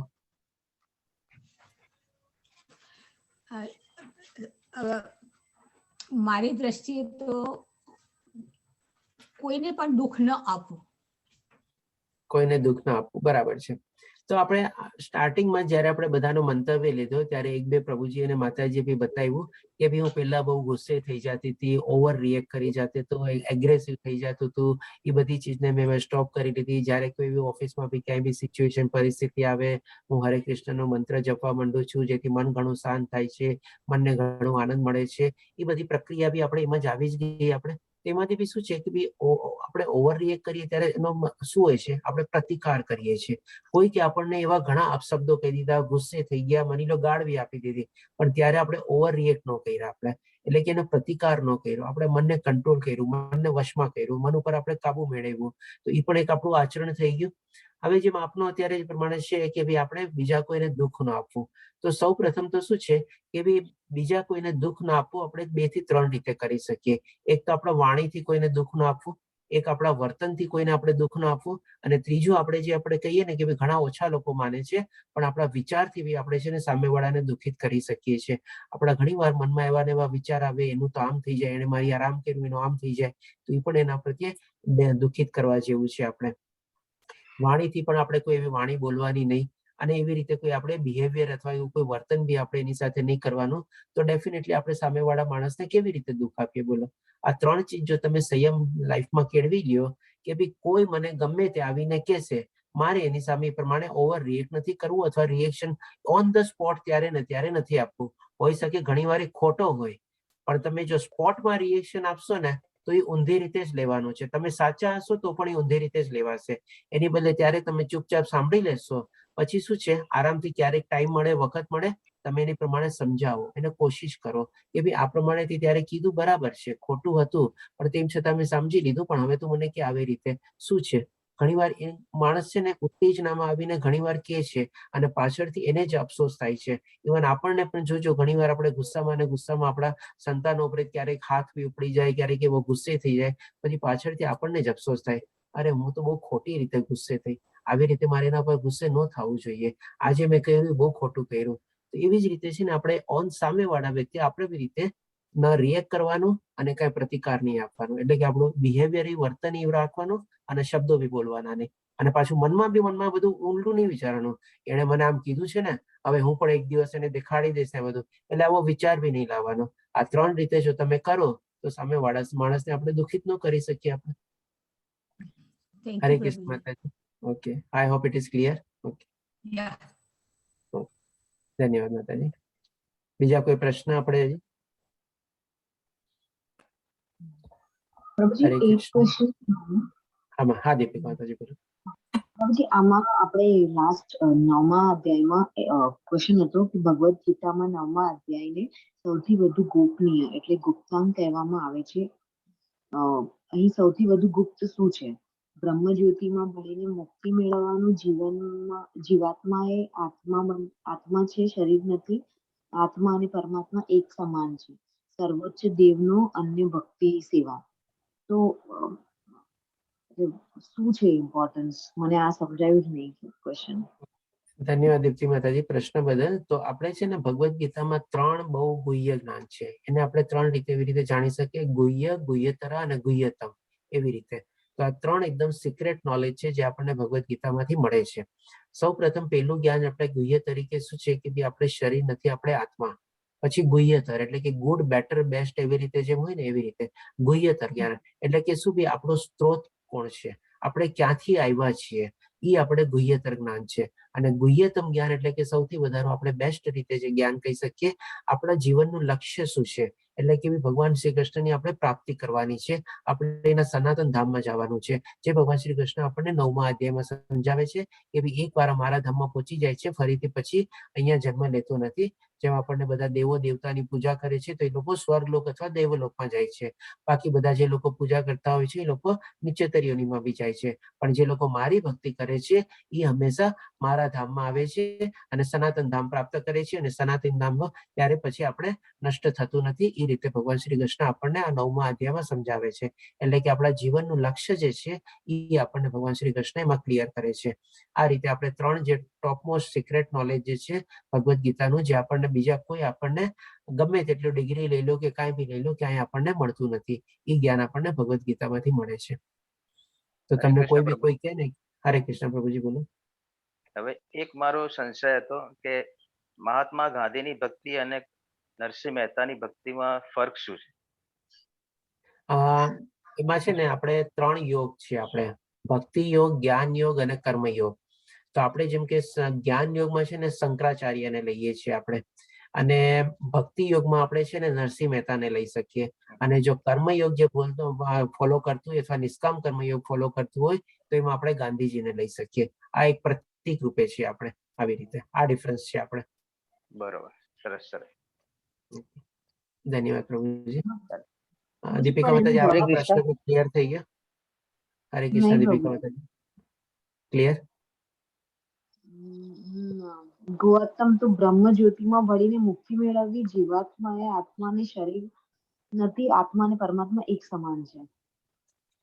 હા, આપણે શરીર નથી પણ આપણે આત્મા છીએ, અને આત્માની ઉપર પણ પરમાત્મા છે. આપણને 15મા અધ્યાયમાં ક્લિયર થશે કે પરમાત્મા અને આત્મા વચ્ચે બી ફરક શું છે. આપણે એ જયારે 15મો અધ્યાય પુરુષોત્તમ યોગ લેશું ત્યારે આપણને ક્લિયર થશે. ઓકે ઓકે પ્રભુજી, ધન્યવાદ. હરે કૃષ્ણ. હરે કૃષ્ણ અશ્વિન પ્રભુજી, પૂછી શકો છો. હા, મારો પ્રશ્ન કે મારી જિજ્ઞાસા એ રીતની હતી કે જે અત્યારે આ જર્ની ચાલુ થઈ છે ને, કે જેમાં ઇન્ટરેસ્ટેડ લોકો અત્યારે જોઈન્ટ રહીએ છીએ 18 દિવસથી, પછી બ્રેક થાય. આ તો આ જે વસ્તુ કન્ટિન્યુટીમાં ચાલુ રહી, ભગવદ ગીતા છે કે જે રોજ વાંચી, કદાચ અમુક એના જે શબ્દો હાર્ડ હોય કઈ રીતના, કે એનાથી જે તમે અત્યારે જ્ઞાન લીધેલું છે, કે તમારા જે અત્યારે નોલેજ આવી રહ્યું છે, એવી બીજી બુકો કાં તો એવા કોઈ વિડીયો આપણે રોજ મોટિવેટ થવા માટે કંઈક ને કંઈક સાંભળવું બી પડે અને વાંચવું બી પડે. તો એના રિલેટેડ જે તમે કંઈક સજેસ્ટ કરી શકો ભગવદ ગીતામાં, જે ભાગવતમ છે કે જે અમુક વસ્તુ સ્ટોરી ટાઈપ હોય ને, એ જલ્દી ઇઝીલી માઇન્ડમાં સેટ થતી હોય. બાકી એના માટે થોડું કંઈક તમે શેર કરી શકો તો વધારે સારું. બ્રેક ના થાય, કન્ટિન્યુટી નિત્યક્રમમાં બની રહે એટલા માટે. ઓકે, તો આપના સજેશન અથવા આન્સર રૂપે હું આપને 2 ચીજ કહીશ. કે સૌ પ્રથમ તો આપણે પુસ્તકનું એ પ્રમાણે જે નામ લીધું, તો ડેફિનેટલી ભગવદ ગીતાની સાથે જેમ ભાગવતમ આપ ફોલો કરો તો એ બહુ જ સારું છે. ડેઈલી દિવસના 5 પેજ 10 પેજ વાંચવાનો એક નિયમ કરો અને સરસ રીતે સમજીને એ પ્રમાણે આપણે ઉતારવાની કોશિશ કરીએ તો એ બહુ જ સારું છે. અને બીજું એક હતું આપનું કે ભાઈ કન્ટિન્યુટી રહેવી જોઈએ, તો એ બહુ મહત્વની છે આધ્યાત્મિક જર્નીમાં. તો કન્ટિન્યુટી માટે આપ તો અત્યારે બધા લેવલ 1માં છો, અને જે લોકો રિપીટર હશે એ લોકોને બધાને ખબર હશે. બાકી અત્યારે જે લોકો પ્રથમ વાર જોડાણા છે તો એના માટે પણ કન્ટિન્યુટી માટે બહુ સરસ પ્લાન છે. આપણે શું અત્યારે લેવલ 1 છે, લેવલ 1 ની સાથે સાથે આપણે લેવલ 2 માં બી આપ પ્રવેશ કરી શકો છો. જો આપણે 18 દિવસનું સરસ રીતે ક્વિઝ ને બધું સોલ્વ કરશું અને સર્ટિફિકેટ મળી જશે તો લેવલ 2 છે, પછી લેવલ 3 બી છે, લેવલ 4 બી છે. આપણે આખી સરસ મજાની આપણે આમ કહીએ ને 2 વર્ષ સુધીનો આખો કોર્સ ડિઝાઇન કરેલો છે. એ પ્રમાણે આપણે આગળ વધશો તો આપણી આધ્યાત્મિક જર્ની બી ઘણી આગળ વધશે. અને આના સિવાય હજી એક આપણે સરસ મજાની મેકેનિઝમ છે આપણે જેને આપણે ભક્તિ પરીક્ષા કરીને કરીએ છીએ. અને એ ભક્તિ પરીક્ષા કરીને શું છે આપણે એ અલગ ટાઈપનો ટોટલી ન્યુટ્રલ પ્લેટફોર્મ છે. આપણે જે બધા આપણે જ્યારે ગ્રુપ કમ્પ્લીટ થશે ઓટોમેટિકલી બધાના ભક્તિ પરીક્ષાના ગ્રુપને બધા બી ફોર્મ થઈ જશે. અને એ ભક્તિ પરીક્ષાના ક્લાસમાં આપણનો મેઇન ઉદ્દેશ્ય જ છે કે બી બધા ભક્તો મળી એકબીજાને કઈ અડચણ આવતી હોય અથવા અવરોધ આવતો હોય, કોઈ જગ્યાએ વાંધો આવતો હોય, એકબીજાને કેવી રીતે હેલ્પફુલ અને કોઓપરેટ કરી શકીએ અને એકબીજાની આધ્યાત્મિક જર્ની ઓર આગળ વધારી શકીએ અને સાથે સાથે નવું જ્ઞાન બી આપણે મેળવી શકીએ. એ બધી ચીજ આપણે ભક્તિ પરીક્ષા કરીને જે છે એમાં બી આપ જોઈન કરી શકો છો. તો એ બધી રીતે આપણી પાસે અલગ અલગ ઓપ્શન્સ છે. આપણી આ જે આધ્યાત્મિક જર્ની આપણે જે જોઈન કરેલી છે અત્યારે લેવલ 1 તરીકે એ ડેફિનેટલી કન્ટિન્યુ રહેવાની જ છે. આપણે આપે ખાલી બનેલા રહેવાનું છે, બસ આપે છોડીને જવાનું નથી. તો ભગવાન નમન ઈશાદાસ પ્રભુજી આખો સરસ મજાનું આયોજન કરેલું છે. આપણી ક્યાંય આપણે ડિસકન્ટિન્યુટી નહીં થાય, ઓર ને ઓર પ્રગતિ થશે આપણી. ઓકે હરે આ રીતે કૃષ્ણ. જો જર્ની રહે ને તો માઇન્ડ છે ને છોડવાની ઈચ્છા નહીં કરે, એટલે જ સામેથી આ પ્રશ્ન કરવો પડે. ડેફિનેટલી પ્રભુજી જરાય આપની ઈચ્છા નહીં થાય છોડવાની. હરે કૃષ્ણ પ્રભુજી. હરે કૃષ્ણ સોનલ માતાજી. અચ્છા, લેવલ 1 હું રિપીટ કરી શકું ખરી? જી માતાજી, આપણે જેમ કે અત્યારે લેવલ 1 માં જેમ કે રાજેન્દ્ર પ્રભુજી છે, દીપ્તિ માતાજી છે, આપણે પછી હર્ષા માતાજી છે, આ બધા રિપીટર જ છે આપણે. અને લેવલ 1 પાછું એવું નથી કે એક વાર બે વાર. આ રાજેન્દ્ર પ્રભુજી ની બધા લગભગ 4 થી 5મી વાર રિપીટ કરે છે. આપણે એક મહેશ પ્રભુજી કરીને વખતે એમને લગભગ 7 થી 8 વાર રિપીટ કરેલા છે સવારના 6 વાગ્યાના ક્લાસ ની બધું. એટલે તમે ગમે તેટલી વાર રિપીટ કરી શકો છો અને સાથે સાથે આપ લેવલ 2 માં બી કરી શકો છો. એવું નથી કે લેવલ 2 માં જોડાઈ ગયા પછી આપ લેવલ 1 નહીં કરી શકો. હરે કૃષ્ણ પ્રભુજી. આ 7મી કે 8મી વાર છે. ઓ જો રાજેન્દ્ર પ્રભુજી જો છતાં બી એ દિલ માંગે મોર. એ દિલ માંગે મોર, બરાબર. હા, એટલે લેવલ 1 માં ઓલ ઓફ સડન બધું જ આવડી જાય કે બધું જ સમજણ પડી કે એવું તો પોસિબિલિટી નથી. કારણ કે રિપીટેડ હોય તો વધારે સારી રીતે સમજી શકાય એવું છે, એટલા માટે. જી સોનલ માતાજી, ડેફિનેટલી રિપીટ કરો વધારે સારું છે. અને જેટલું રિપીટ કરશો ને ઓર ને કંઈક ને કંઈક નવું નવું જાણવા જ મળશે.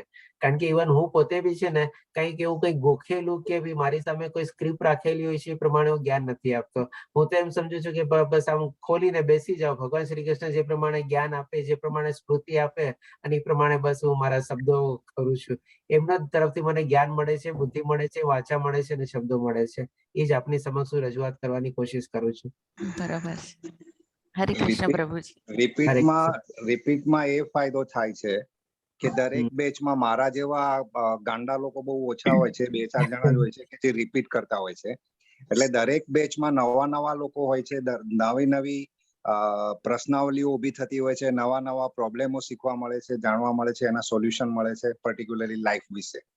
એટલે રિપીટેશનમાં એક સૌથી મોટો ફાયદો છે કે જે પ્રોબ્લેમને સમજીને આપણે સમજીએ છીએ એ સીધું મગજમાં ઉતરી જાય છે અને આપણે પ્રેક્ટિકલ લાઈફમાં બી કરી શકીએ છીએ.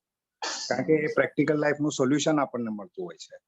જ્યારે વાંચી અને જો સમજીને પછી પ્રેક્ટિકલ લાઈફમાં ઉતારવા જઈએ તો એ પ્રોસેસ થોડો લાંબો છે. અને અત્યારે કળિયુગ છે તો પેશન્સ કોઈનામાં નથી કે 4 દિવસનું કામ 2 દિવસમાં થાય ને 2 દિવસનું કામ 1 દિવસમાં થતું હોય તો કોઈ વેઇટ કરવા માંગતું નથી. તો આ રિપીટેશનમાં આ એક મોટો ફાયદો છે કે દરેકના અલગ અલગ પ્રોબ્લેમ હોય છે. એ પ્રોબ્લેમ લઈને અહીંયા ડિસ્કસ થાય છે અને એનું જે સોલ્યુશન મળે છે એ એકદમ ઈઝી હોય છે લાઈફમાં ઉતારવા માટે.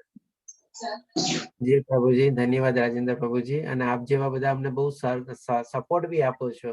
રિપીટર હોય ને તો છે ને મારું બી આત્મબળ વધે, મને બી એક મોટી અલગથી પ્રેરણા મળે છે.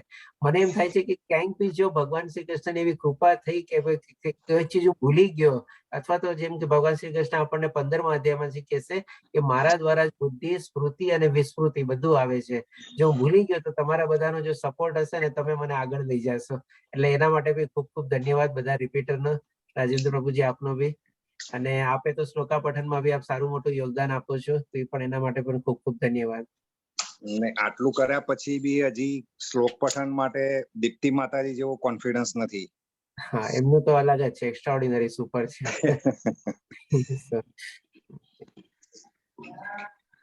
ચાલો, હવે કોઈ પ્રશ્ન હોય તો કાલે આપણે મળશું. કાલે આપણે બહુ સરસ મજાનો અધ્યાય છે, બધા ઘણા લોકોનો બહુ એના રાહ જોઈને બેઠા હશો. ભગવાનનું વિશ્વરૂપ દર્શન જોશું આપણે, 11મો અધ્યાય આપણે. પ્રભુજી હરે કૃષ્ણ. મારે ખાલી હા. મારે ખાલી ભાગવતના ક્લાસીસનો ટાઈમિંગ જરા જાણવો હતો. ભાગવત શ્રીમદ ભાગવતમ છે ને આપણે ગુજરાતીમાં થાય છે ત્યારે ગુજરાતીના બી ક્લાસીસ, અને ઈ સવારે 7 વાગ્યાથી લઈને 8 વાગ્યા થાય છે. એટલે કે અત્યારે આપણે ભાગવતમના ક્લાસ ઓલરેડી શરૂ થઈ ગયા હશે. હા, ઠીક છે. થેન્ક યુ પ્રભુજી. ઓકે, હરે લિંક કૃષ્ણ. જોઈતી હોય તો શેર કરું પ્રભુજી? મારી પાસે અહીંયા અત્યારે આવેલી જ છે. હું જોઈન કરું છું 7 વાગ્યાના ક્લાસીસ. આ પતાવીને એ જોઈન કરતો હોઉં છું. અચ્છા, ઓકે, બહુ સરસ. પણ મજા આવે છે ભાગવતમના ક્લાસીસમાં. જે લોકોને સંસ્કૃતમાં તકલીફ છે અને પઠન અને સમજણ એની અંદર થોડીક વધારે ડીપ છે. હા, ચાલો આપણે ફરીથી મળશું. આપણે વિશ્વરૂપ દર્શન જોશું આપણે ભગવાન શ્રી કૃષ્ણનું. હરે કૃષ્ણ સર્વને. હરે કૃષ્ણ. હરે કૃષ્ણ. હરે કૃષ્ણ. હરે કૃષ્ણ. જય શ્રી કૃષ્ણ.